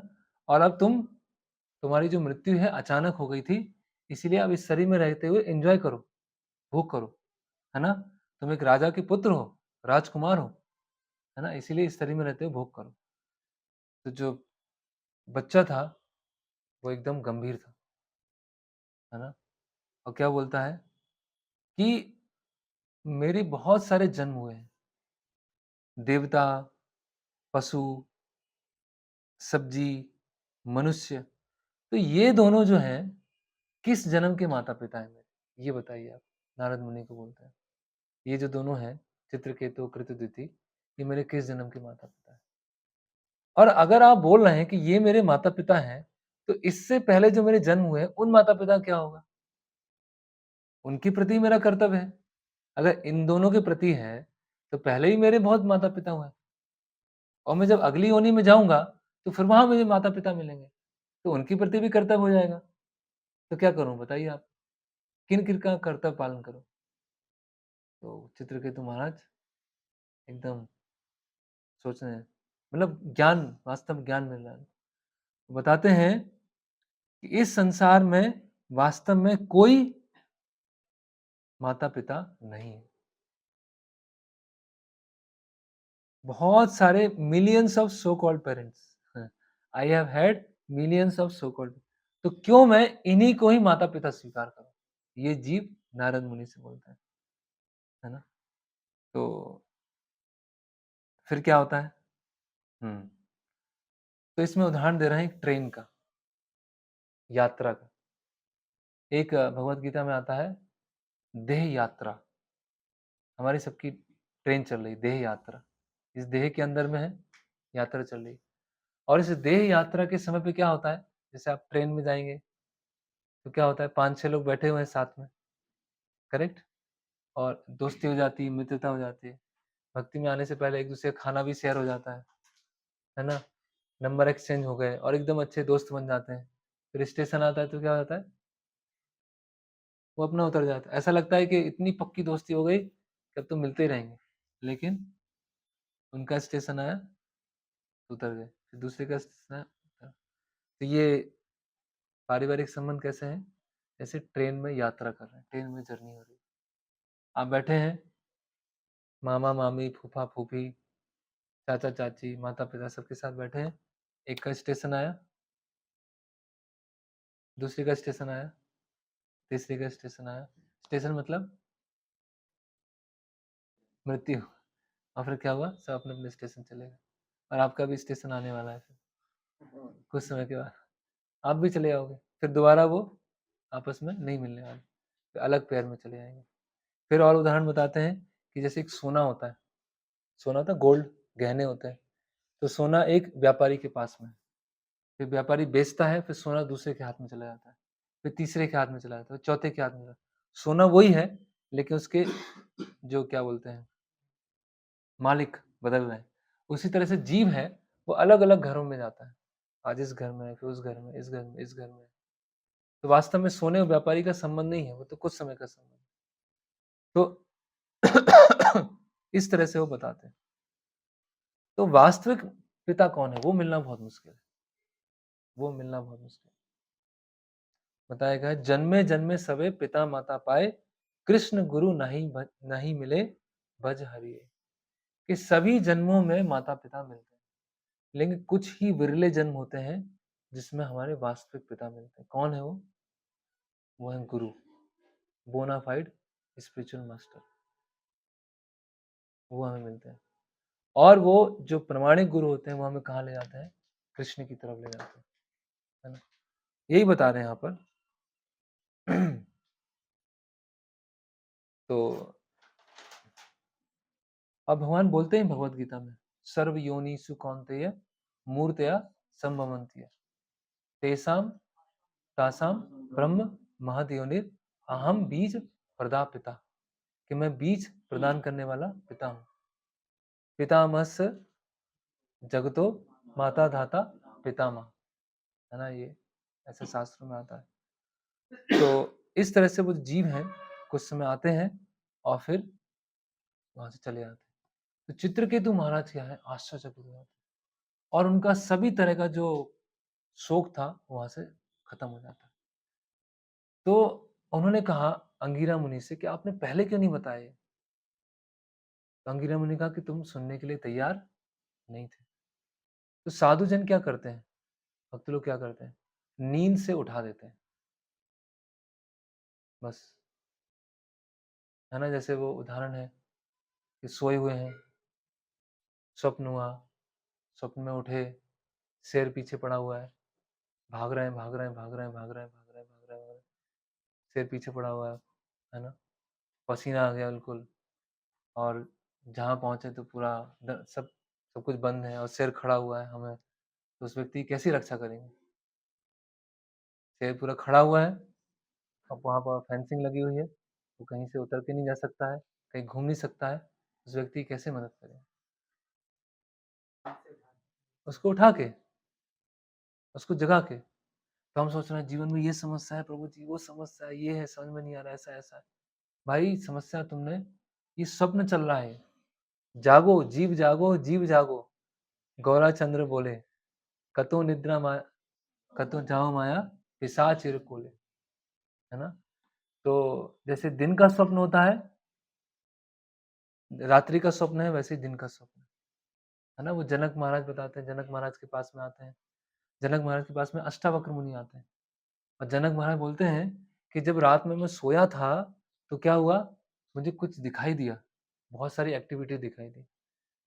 तो मैं मन में कुछ हुआ, उठा, तो मैं अभी उठा सो के, तो मुझे बहुत सारी एक्टिविटी चल रही है। तो जब मैं सो रहा था और उस समय जो एक्टिविटी चल रही थी, वो मेरी वास्तव में पहचान है या मैं जो अभी कर रहा हूँ, वो मेरी पहचान है। ऐसा तो नहीं तो अभी ये स्वप्न चल रहा है, ये सब स्वप्न चल रहा है और जब दिन में रात में सोया और जो मैंने एक्टिविटीज़ देखी, वो वास्तव में थी। तो अष्टावक्र मुनि ने क्या बोला? दोनों ही स्वप्न है। एक रात्रि का स्वप्न है और एक दिन का स्वप्न है। मैं टॉप करूँगा, मुझे डिग्री मिल जाएगी। ये सब सपने में खेल रहे हैं और कुछ नहीं।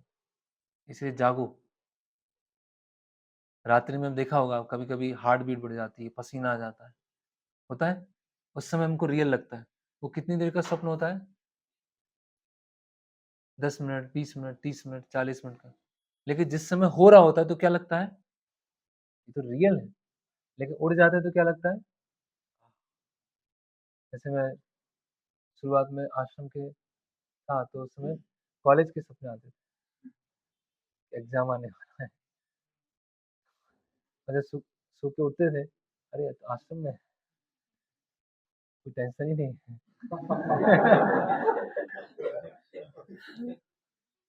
तो जिस समय उस स्वप्न चल रहा होता है तो क्या लगता है? अरे! ये तो क्या है? लेकिन उठ गए। अभी दिन में इतनी चिंता है, इतनी टेंशन है, जब रात में सोए तो क्या हुआ? दिन की चिंताएँ भूल गए। बोलेंगे नहीं प्रभु जी दिन में तो बहुत लंबा समय है, वो तो हमें करना है। तो लेकिन मृत्यु आने पे क्या हुआ? जो पहले का पूरा जीवन है, जैसे पहले पिछले जन्म में आप मान लीजिए कोई बड़े ऑफिसर होंगे, है ना? जैसे वो भविष्यवाणी है ना कि भारत का एक प्राइम मिनिस्टर स्विट्ज़रलैंड में डॉग बना, ये किसी ने भविष्यवाणी की थी। तो पिछले जन्म में हमने कुछ किया ऐसे, कोई बड़ा कार्य किया और इस जन्म में हमें याद है पिछले जन्म का?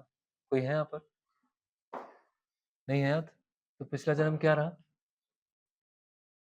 स्वप्न रह गया ना? करेक्ट? लेकिन पिछले जन्म में जो भक्ति की होगी, वो क्या हो रही है? वो कैरी फॉरवर्ड हो रही है ना? तो अष्टावक्र मुनि बोलते हैं कि जब आप भगवान की सेवा में हो, तब आप जागे हो, अन्यथा बस सोए हो। दिन में सोए हो और रात्रि में सोए हो। तो जब कोई भक्त बन जाता है, तो माता-पिता सोचते हैं कि हमारे सपने तोड़ दिए बच्चे ने। क्या सपने हमने देखे थे? क्या सोच के भोपाल भेजा था हमने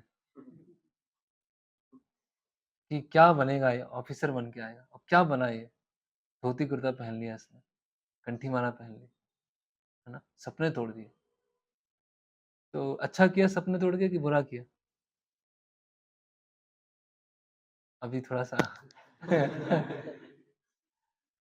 तो पिताजी सपोज़ किए किसी के पिताजी हैं, सो रहे हैं और देख रहे हैं कि बेटा भोपाल में है, पढ़ाई कर रहा है, एग्ज़ाम दे रहा है, आगे चल के आईएएस, आईपीएस सब क्रॉस कर लेगा, है ना? सब और फिर पिताजी के पास में एक साँप बैठा हुआ है।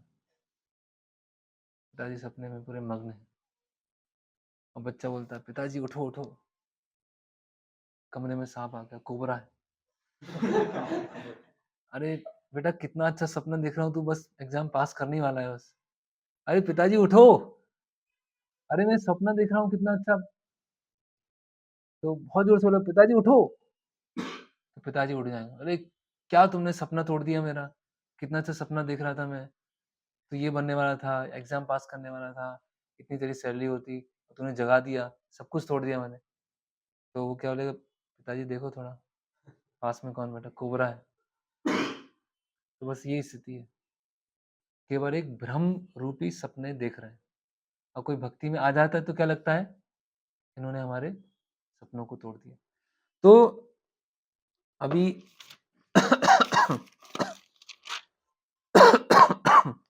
इसीलिए अ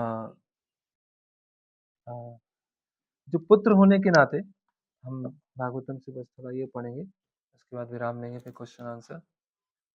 प्रभुपाद जी यहाँ लिखते हैं, ये ययाति महाराज का वृत्तांत है। और ययाति महाराज को बुढ़ापा का श्राप मिल गया शुक्राचार्य से, तो अपने अलग-अलग पुत्रों से वो यौवन माँगते हैं कि आप बुढ़ापा ले लीजिए, मुझे अपनी युवावस्था दे दीजिए। तो उनके जो बड़े पुत्र होते हैं यदु, वो मना कर देते हैं। बाकी के 3 पुत्र होते हैं, वो भी मना कर देते हैं। सबसे छोटे पुत्र होते हैं पुरु, वो हाँ बोल देते हैं। तो जो पुरु हैं, वो बताते हैं कि पिता का जो ऋण है, वो चुका नहीं सकते। उसके उत्तर में प्रभुपाद जी ये तात्पर्य में लिखते हैं। तो पिता का, जैसे हम बोलते हैं पिता का ऋण चुका नहीं सकते, तो ये कैसे चुकाएँगे पिता का ऋण? किस तरह से पिता का ऋण चुका सकते हैं? उनको भक्ति में लाने का प्रयास करना है, तब वो रियल सेंस में ऋण चुकेगा। तो प्रभुपाद जी लिख रहे हैं, दूसरी योनियों में भी माता-पिता मिलते हैं, यहाँ तक कि कुत्ते-बिल्लियों के माता-पिता होते हैं। किंतु मनुष्य जीवन में पुत्र के माता-पिता जो सबसे बड़ा वर दे सकते हैं, वह है उसे भक्त बनने की शिक्षा। एक-एक लाइन इम्पोर्टेंट है। माता-पिता उसको जो सबसे बड़ा आशीर्वाद दे सकते हैं, अपने पुत्र को क्या दे सकते हैं? उसे भक्त बनने का। कई लोग आते हैं कि प्रभु जी हमारे बेटे को आशीर्वाद दीजिए। छोटा बच्चा लेके आते हैं, प्रभु जी आशीर्वाद। तो मैं कभी पूछता हूँ क्या आशीर्वाद दूँ? तो आशीर्वाद मतलब बढ़िया ये, भौतिक प्रगति कर ले, ऊपर पहुँच जाए, है ना? तो जैसे महाराज बोलते हैं कि मैंने क्या अ, मैंने मैं अपने शिष्यों का भौतिक जीवन को नष्ट कर देता। ये मेरा आशीर्वाद है। तो माता-पिता जो सबसे बड़ा वर दे सकते हैं, वह है उसे भक्त बनने की शिक्षा। ये सबसे बड़ा आशीर्वाद है माता-पिता का। जब कोई भक्त बन जाता है तो उसे सबसे बड़ा वर प्राप्त होता है, क्योंकि वह जन्म-मरण के चक्र से बच जाता है। अभी देखिए, सबसे उपकारी पिता कौन है? सबसे ज़्यादा उपकारी पिता, सबसे अच्छा जो प्रदान कर सकता है अपने पुत्र को, वो क्या है? जो पिता अपनी संतान को कृष्ण भक्त बनने का प्रशिक्षण देता है, वही इस संसार में सबसे बड़ा उपकारी पिता है। जो अपनी संतान को कृष्ण भक्ति में प्रशिक्षित होने का प्रशिक्षण देता है, वो सबसे बड़ा उपकारी पिता है। इसीलिए गुरु क्या है? जो पिता है वो मिलना बहुत मुश्किल है। फिर यहाँ बताया जा रहा है, हुँ, एक भारतीय कवि ने बताया है, पुत्र और मूत्र के बारे में तुलना की। जो पुत्र है और मूत्र है, वो एक ही रास्ते से आता है। अगर पुत्र, गोपाल लिख रहे हैं, भगवान का आज्ञाकारी भक्त नहीं है, तो वो पुत्र नहीं, वो क्या है? मूत्र है। देखिए, यदि पुत्र भगवान का आज्ञाकारी भक्त हो, तो वह पुत्र अर्थात असली बेटा है। अन्यथा अविद्वान और अभक्त पुत्र मूत्र के तुल्य होता है। तो ये हमारे इस भौतिक जगत में संबंध है, और ये भी समझना चाहिए, आंतरिक रूप से हमारी ये प्रबल भावना होनी चाहिए, एकदम प्रबल, कि हम खुद अच्छे से भक्ति करें और माता-पिता को चांस दें कम से कम। वो कितना स्वीकार करेंगे उनके ऊपर है। लेकिन माता-पिता को झूठे सपने नहीं दिखाएँ। उनको सपने की दुनिया में नहीं रखें। उनको नहीं बोलें कि पिताजी आप सोते रहो बस, आप बस सपने देखते रहो।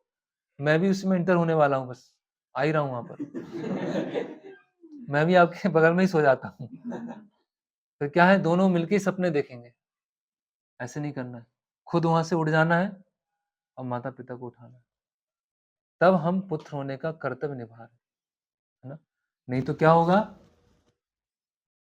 ये जो भौतिक आसक्ति है वो बांधती जाएगी, बांधती जाएगी, बांधती जाएगी, उसमें ना माता पिता का हित होने वाला है, ना हमारा हित होने वाला है ना। और इसमें एक हमें ये भी ध्यान रखना है कि ये मैंने बोला कि आंतरिक रूप से प्रगाढ़ भावना होना चाहिए। अगर माता पिता भक्ति स्वीकार नहीं करते हैं या भक्ति में उनका इंटरेस्ट नहीं है, तो हमारा इनसेंसिटिव डीलिंग भी नहीं होना चाहिए। एक जो सोशल रिस्पेक्ट है, एक सामाजिक स्तर पर रिस्पेक्ट है, वो होना चाहिए, है ना। तो ऐसा नहीं कि पिताजी ने बोला कि कुछ काम कर दो, कुछ तो हमने, ये तो माया है, तो ये क्या माया बता रहे हैं आप। मैं तो जप करता हूँ, मैं भगवत गीता पढ़ता हूँ, मुझे कुछ नहीं, माया माया से कुछ लेना देना। माता जी ने कहा कि थोड़ा किचन में कुछ हाथ बटा लो, ये क्या मोह माया की बात करने लगते हैं। ये तो शारीरिक स्तर पे चीजें हैं, हम तो आत्मा की बात करते हैं। तो ऐसा भी नहीं करना है, परिपक्व तरीके से डीलिंग करना है। तो ये हमने उत्तरदायित्व के बारे में आज चर्चा किया। हरे कृष्णा। किसी का कोई प्रश्न है, कुछ पूछना चाहते हैं, जिज्ञासा है तो पूछ सकते हैं। यस। जी, मेरे माता पिता हैं, हाँ वो ये कहते हैं कि पहले हम 2 भाई बहन हैं, हमको पढ़ा लिखा के फिर वो बोले कि आप तुम दोनों तुम्हारे पैरों पे खड़े हो जाओ, फिर हम खुद को भगवान को समर्पित कर दें। तो प्रश्न है कि माता पिता बोलते हैं कि पहले तुम लोग पैर पे खड़े हो जाओ, उसके बाद फिर हम भगवान को समर्पित कर देंगे। लेकिन भगवान को समर्पित करने के लिए पहले बहुत तैयारी करनी पड़ती है, समर्पण इतनी जल्दी नहीं आता है, और जितना एज डिले होती है उतना समर्पण लेने में समस्या होती है ना। तो प्रहलाद महाराज तो क्या बोल रहे हैं, कौमारम आचरित प्राज्ञ, कि 5 साल की उम्र से भक्ति में लगना चाहिए। और जब शरीर में, है ना, कोई ऐसा नहीं बोलता कि मैं जब 60 साल होगा तो मैं कॉलेज जाऊंगा, 60 साल की उम्र में यूपीएससी के लिए समर्पित हो जाऊंगा पूरा, कि मैं आईएएस क्रैक करूंगा 80 साल की उम्र में। क्यों नहीं कर सकते हैं? 80 साल की उम्र में करना ही चाहिए। क्यों नहीं कर रहे हैं? पढ़ने लिखने की कोई उम्र नहीं होती, तो पढ़े लिखे उस समय पढ़े, अभी खेल रहे हैं, अभी हमें अच्छा लग रहा है। क्यों? क्योंकि उस समय एनर्जी है, कुछ कर सकते हैं।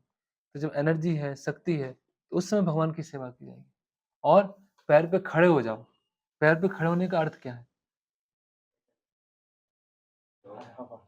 सेटल मतलब क्या?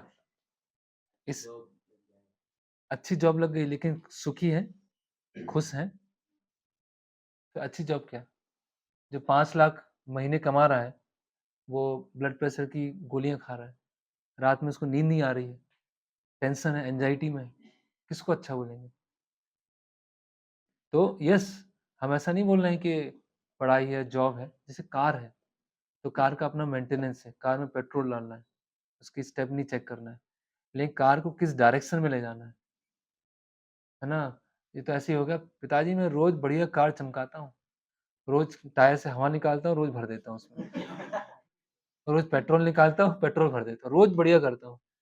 चलाते क्या हूँ? नहीं चलाता तो नहीं हूँ, चलाने का तो सोचा ही नहीं आज तक, बस तुम्हें चमकाता रहता हूँ, पेट्रोल निकालता रहता हूँ और पेट्रोल डालता रहता हूँ। तो क्या कहलाएंगे? मूर्ख कहलाएंगे ना, है ना। तो जीवन को किस दिशा में चलाना है? पैर पे खड़े होने का मतलब कुछ आपकी जॉब हो जाए, लेकिन जो ऑलरेडी वहां पर पहुंच गए हैं, वो क्या सुखी, वो सुखी हैं वो, तो फिर कैसे है? इसीलिए दोनों साथ साथ में चलेगा। और उनके लिए भी, किन्हीं के माता पिता, किन्हीं के लिए जनरल बता रहा हूँ, सबके जो जिस स्तर पे समझ गया उसको वहां से ग्रहण करना होगा। क्या गारंटी है कि पैर में खड़े होने तक हमारा जीवन रहेगा कि नहीं रहेगा? इसकी कोई गारंटी दे सकता है? कोई है, कोई डॉक्टर कोई गारंटी दे सकता है? माता पिता गारंटी दे सकते हैं कि मैं आज 19 साल का हूँ और 25 साल पे पैर पे खड़ा हो जाऊंगा और तब तक मैं जीवित रहने वाला हूँ। तो फिर ओके, यस। क्योंकि समाज में रहते हैं तो अगर ये प्रथा हम अलग से अपनाएंगे हम्म तो समाज से भी कटाव होगा।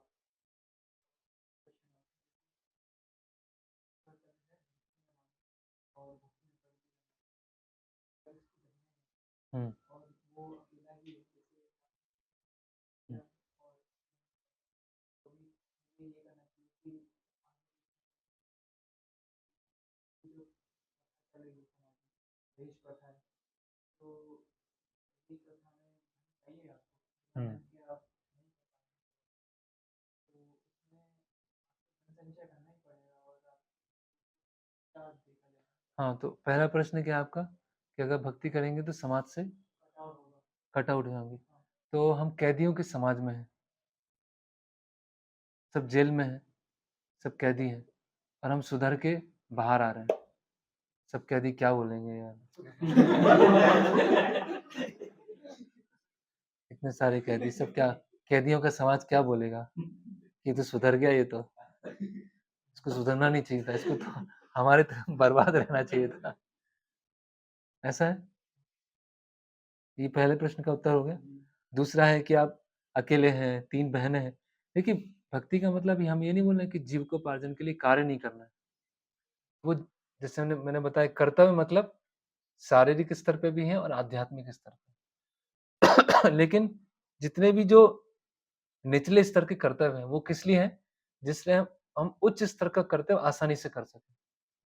तो माता-पिता के प्रति कर्तव्य है, अब सिस्टर्स हैं तो उनका विवाह कराना है, तो धन संचय करना है, लेकिन धन संचय करना ही हमारा जीवन का गोल नहीं है।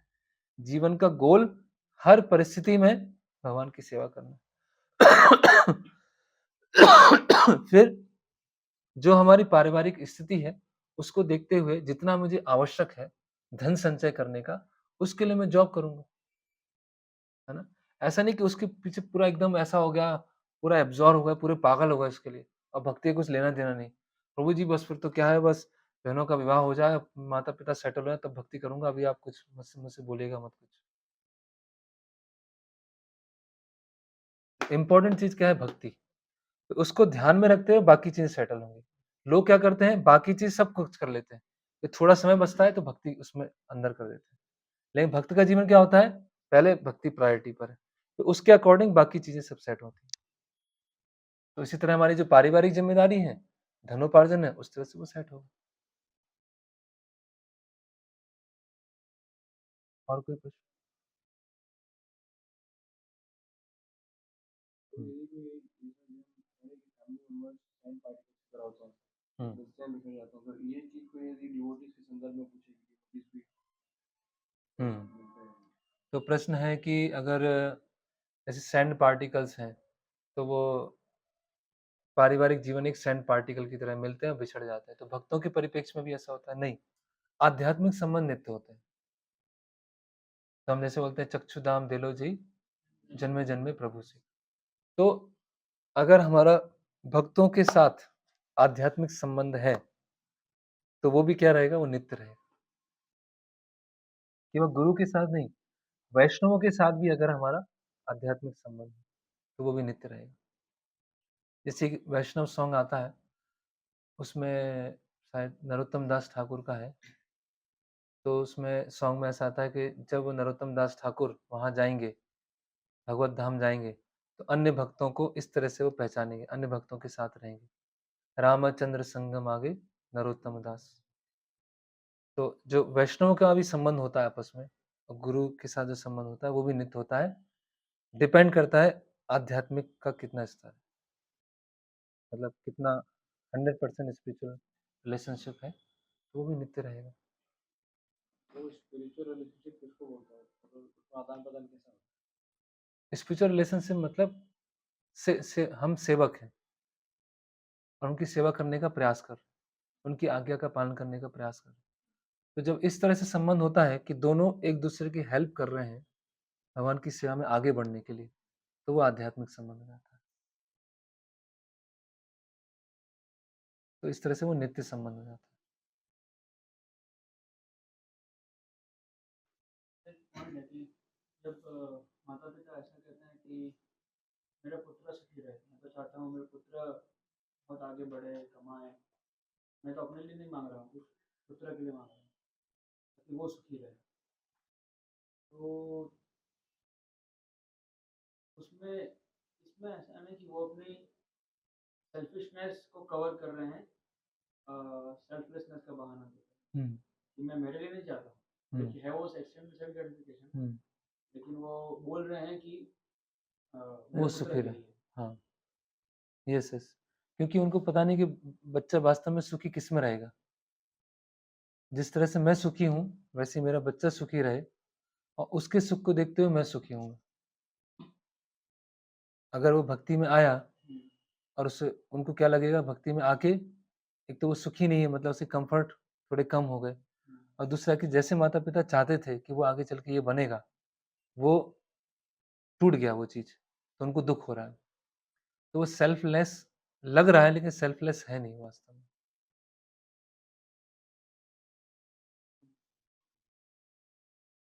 कि एक पॉइंट है कि जैसे मतलब एक्सपीरियंस में ऐसा आया है कि जैसे माता पिता हैं और बच्चा भी काफ़ी मतलब वेल सेटल्ड है, जैसा मटेरियल उस हिसाब से वेल सेटल्ड है, लेकिन वो फिर किसी और के पास जाते हैं, उसके माता पिता उस अपने बच्चे के मित्र के पास जाते हैं, कहीं भी जाते हैं, वो देखते हैं कि वो उनसे भी ज़्यादा अच्छा है। अच्छा है, हाँ। जबकि उनका खुद का बच्चा काफ़ी अच्छा है। हम्म।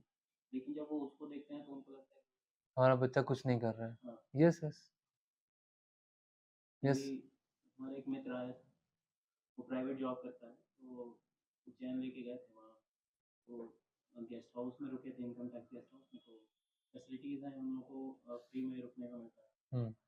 तो वो मतलब अभी कोविड के बाद से वो जॉब कर रहा है, तो वो वर्क फ्रॉम होम चल रहा है और सैलरी भी हमारे बराबर है almost। लेकिन उनकी मम्मी आई थी, तो उन्होंने जब फैसिलिटीज़ देखी कि यहाँ फ्री में रुकना हो रहा है और ये सब, तो उससे बोलती हैं कि तुमने तुम कुछ किया नहीं। हाँ तुम गवर्नमेंट जॉब में हाँ, वही, वो कॉम्पिटिटिव भावना रहती है कि मेरा पुत्र सही जगह है, सुखी है, अच्छी तरह कर रहा है, लेकिन दूसरा अगर और ऊपर है, तो क्योंकि वो प्रतिष्ठा जुड़ी हुई है ना, वो प्रतिष्ठा जुड़ी हुई है, तो उस पोस्ट पे वो देखना चाहते हैं।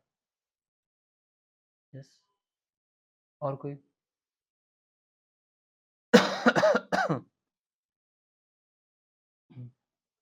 तो ब्रह्मा जी को परम पिता जो कहते हैं,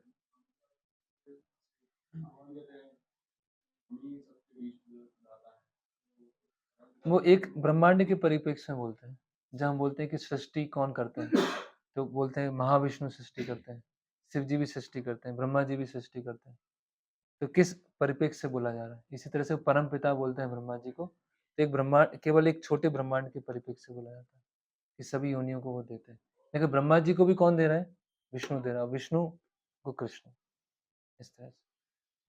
तो किस दृष्टिकोण से बोला गया? और तो अभी हमने शास्त्रों में कुछ एग्जाम्पल्स देखे जिसमें लोग अपने माता पिता के स्वजनों का त्याग कर रहे हैं भगवान की सेवा करने के लिए। हाँ, हमें शास्त्रों में ऐसे कुछ एग्जाम्पल्स हैं जिसमें जो माता पिता हैं वो भक्ति करने के बाद भक्त बन गए, ऐसे कुछ एग्जाम्पल्स। माता पिता, जैसे कि अगर पुत्र भक्ति कर रहा है हाँ, तो माता पिता भक्त बन गए, अगर पुत्र, भक्ति कर रहा है। हाँ तो अभी हमने ऐसे एग्जाम्पल्स देखे कि त्याग कर रहा है हाँ, फैमिली मेम्बर्स का, तो ऐसे कुछ एग्जाम्पल्स हैं कि माता पिता भी साथ में भक्ति करने लगे, नहीं उसमें लेकिन ऐसे इससे पायस, पायस तो दिखाया है, लेकिन हम वर्तमान में देख सकते हैं इस्कॉन में ऐसे बहुत सारे उदाहरण कि जो पुत्र हैं उनके बाद में माता पिता भक्त बन गए, तो बहुत सारे। क्योंकि कई बार देखते हैं कि हम केवल नेगेटिव साइड को डिस्कस करते हैं, हाँ उसका जो पॉजिटिव साइड है हाँ, वो यदि, बहुत यस यस यस, अगर हम प्रयास करेंगे तो हो सकता है माता पिता भक्त बन जाए, और बहुत बहुत अच्छा है वो तो। अगर माता पिता भक्त बन गए तो हमारी सबसे सर्वश्रेष्ठ सेवा हो गई। मैंने बीच में बोला कि हम प्रयास करेंगे, अभी वो स्वतंत्र जीव है, वो कितना एक्सेप्ट करेंगे उनके ऊपर है, लेकिन हमें अपनी तरफ से प्रयास करना है। उसमें त्याग करने का यहाँ पे हम जो एग्जाम्पल देखें वो तो त्याग करके जा रहे हैं। त्याग मैंने जब पूरा प्रयास कर लिया। हाँ, तो हमें इसको इस तरह से देखना चाहिए कि ज़रूरी नहीं कि हमें उनका त्याग करना पड़े, पर अगर उनकी ऐसी अभिलाषाएँ हैं, जिसकी वजह से जिनको पूरा करने के लिए हमारे भक्ति का त्याग हो रहा है, हुँ। तो उन अभिलाषाओं को हमें त्याग करना पड़ेगा। Yes, yes. बताया ना कि इंटरनली हमारा ये कन्विक्शन होना चाहिए कि अगर उनकी अपेक्षाएँ हैं और वो ऐसी इच्छाओं को लेके बैठे हैं कि हम उसको फुलफ़िल करें और उसकी वजह से भक्ति में बाधा हो रही है, तो उसको हमें छोड़ देना चाहिए। लेकिन एक्सटर्नली वो सोशल रिस्पेक्ट होना चाहिए। एक्सटर्नली वो हमेशा रिस्पेक्ट रखना चाहिए। जब बहुत एक्सट्रीम केस हो जाए, बहुत ही एक्सट्रीम केस हो जाए, तब ऐसा है कि बिल्कुल अभी रिस्पेक्ट नहीं एकदम से त्याग दिया। लेकिन प्रहलाद महाराज ने भी कभी डिसरिस्पेक्ट नहीं किया हिरण्यकशिपु का। ऐसा नहीं कि डिसरिस्पेक्ट किया। तो वो तो रहेगा लेकिन बात स्वीकार नहीं करते, इंटरनली वो स्वीकार नहीं करते। एक बार ऐसे कि यदि माता ऐसे भी बोल रहे हैं कि पहले तो बच्चे का शारीरिक आवश्यकता को पूरा करना रहेगा ना। अभी उसको अगर ऐसा नॉलेज देने लगेंगे, शारीरिक आवश्यकता को पूरा नहीं करेंगे, तो उसका फिर आगे कैसे बढ़ेगा कैसे? नहीं तो वो मतलब तो हाँ, शारीरिक आवश्यकता पूरा करना ज़्यादा ज़रूरी है, आध्यात्मिक आवश्यकता पूरा नहीं करने किस से। किस वर्ष में? जब वो कितने साल का है तब शारीरिक आवश्यकता की ज़रूरत होगी? मतलब स्टार्टिंग से ही नहीं स्टार्टिंग मतलब जब से जन्म हुआ, जन्म कब तक? अभी के मॉडर्न टाइम में देखें तो चल ही रहा है। नहीं तो गलत है ना वो तो। 25-30 साल तक। 25 सील तक 30 साल तक तो ये कोई शारीरिक आवश्यकता थोड़ी है। तो शारीरिक, मानसिक, बौद्धिक, आध्यात्मिक सब आवश्यकता है। लेकिन वो सब आवश्यकता क्यों है? जिससे आध्यात्मिक आवश्यकता पूरी हो। ऐसे हम देखते हैं बच्चे माता-पिता जब माता-पिता बच्चों को स्टोरी सुना रहे हैं, रामायण की स्टोरी सुना रहे हैं, महाभारत की स्टोरी, तो ऐसे थोड़ी केयर नहीं कर रहे हैं। पहले ज़्यादा अच्छी तरह केयर करते थे। मतलब पूरी तरह से विकास होता था, हर तरह से विकास हो रहा है। शारीरिक भी ध्यान रख रहे हैं, मानसिक भी ध्यान रख रहे हैं, आध्यात्मिक रूप से भी ध्यान रख रहे हैं। लेकिन ऐसे पूछे कि माता जी कि ज़्यादा ज़रूरी तो शारीरिक आवश्यकता पूरा करना है। नहीं, अधिक ज़रूर अगर कैसे उसको अगर नहीं पूरा करेंगे तो फिर उसको आध्यात्मिक तो उसको कहाँ मिलाएँगे मना कर कैसे? रहे हैं? शारीरिक के लिए मना कहाँ है? ये तो मिसकॉन्सेप्शन है ना कि आध्यात्मिक मतलब और कुछ नहीं देखना है।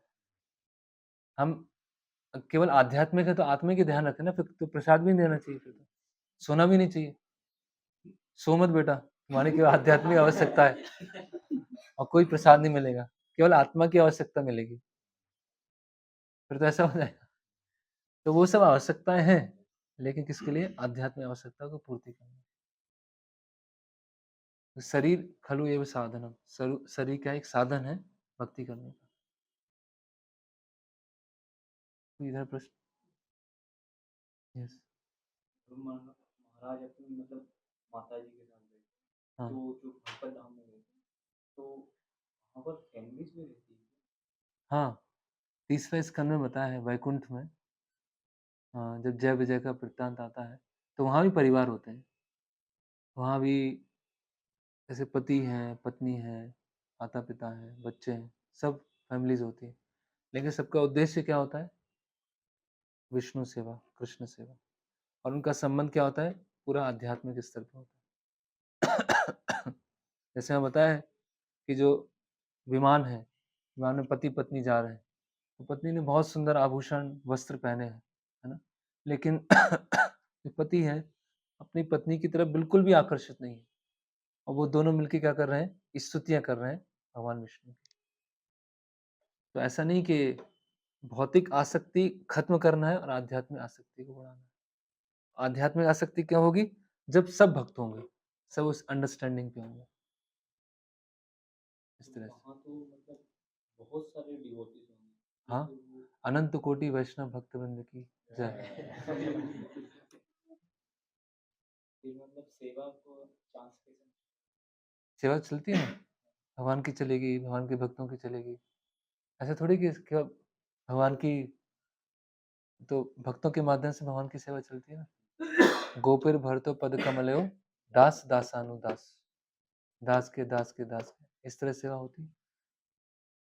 जैसे एक भक्त हैं तो फूल तोड़ के लेके आए, एक भक्त हैं फूल साफ कर रहे हैं, एक भक्त हैं जो माला बना रहे हैं, एक भक्त हैं जो माला लेके जा रहे हैं, एक भक्त है जो भगवान को पहना रहे हैं, सब सेवा कर रहे हैं। डिवोटीज तो बहुत सारे होंगे हाँ सेवा हाँ तो सेवा तो बहुत सारी है।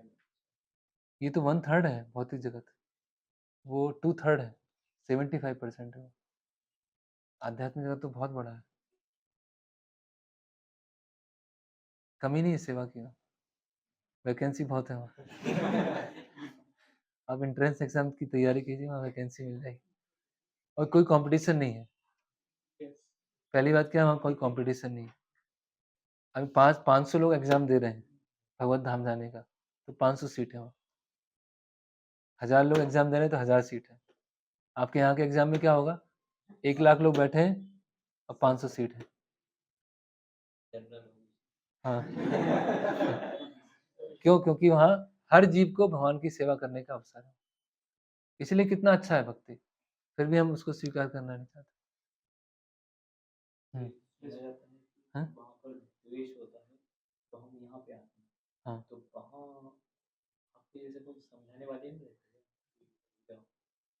नहीं, वो तो समझाने वाले सब होते हैं, लेकिन हम अपनी स्वतंत्र इच्छा शक्ति का दुरुपयोग करना चाहते हैं, है ना? जैसे कि मैनेजर है, तो मैनेजर के पास सब कुछ है, लेकिन कंपनी का ओनर बनना चाहता है, अभी क्या करें?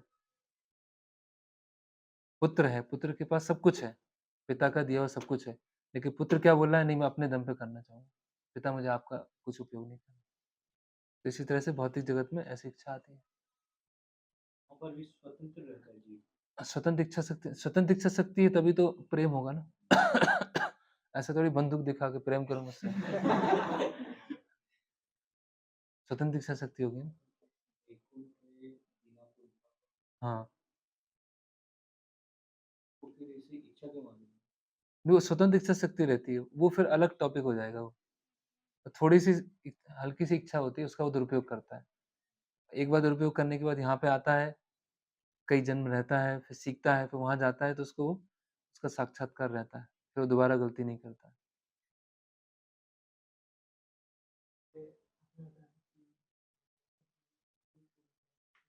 हुँ, हुँ।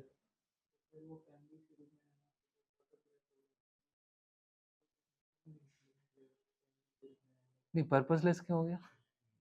अट्रैक्शन होने से पर्पस आता है क्या? हाँ, तो हम बाकी फैमिली मेंबर्स को बोल रहे हैं कि आप कृष्ण की सेवा करो, बाकी फैमिली मेंबर्स बोल रहे हैं कि कृष्ण की सेवा करो। दोनों एक-दूसरे को एनकरेज कर रहे हैं कि आप कृष्ण की सेवा करो। फैमिली का मतलब ये थोड़ी कि एक-दूसरे की सेवा करते रहो। तभी तो रियल फैमिली क्या है?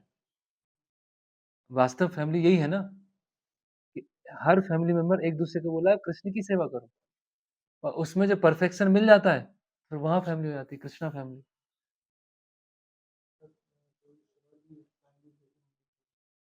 वहाँ सब जितने भी हैं सब भक्त हैं वहाँ पर, और भी फैमिली नहीं है, जो भी हैं सब भक्त हैं। कभी जनरेशन आगे बढ़ती है। कैसा? वो वहाँ जाके पता कीजिएगा। अभी वहाँ जाना कैसे वो इम्पोर्टेंट है। जो वहाँ जाना कैसे वो इम्पोर्टेंट है। जैसे जेल में है, तिहाड़ जेल कहाँ है? कहाँ? दिल्ली में है। तिहाड़ जेल में बैठे हुए हैं। वहाँ दिल्ली में क्या जंतर मंतर है, आगरा है पास में, वहाँ घूम के आएंगे। सब सोच रहे हैं, ख्याली पुलाव चल रहा है, लेकिन जेल से निकलने का कोई प्रयास नहीं है। तो जेल के बाहर की चीज कितनी जानना है, जिससे जेल से निकलने की प्रेरणा मिले। अगर वही बस जानते रहेंगे और जेल से निकलने का प्रयास नहीं कर रहे हैं, अपनी गलती को स्वीकार करने का प्रयास नहीं कर रहे हैं, तो फिर वो डिस्कशन का कोई अर्थ नहीं रह जाएगा।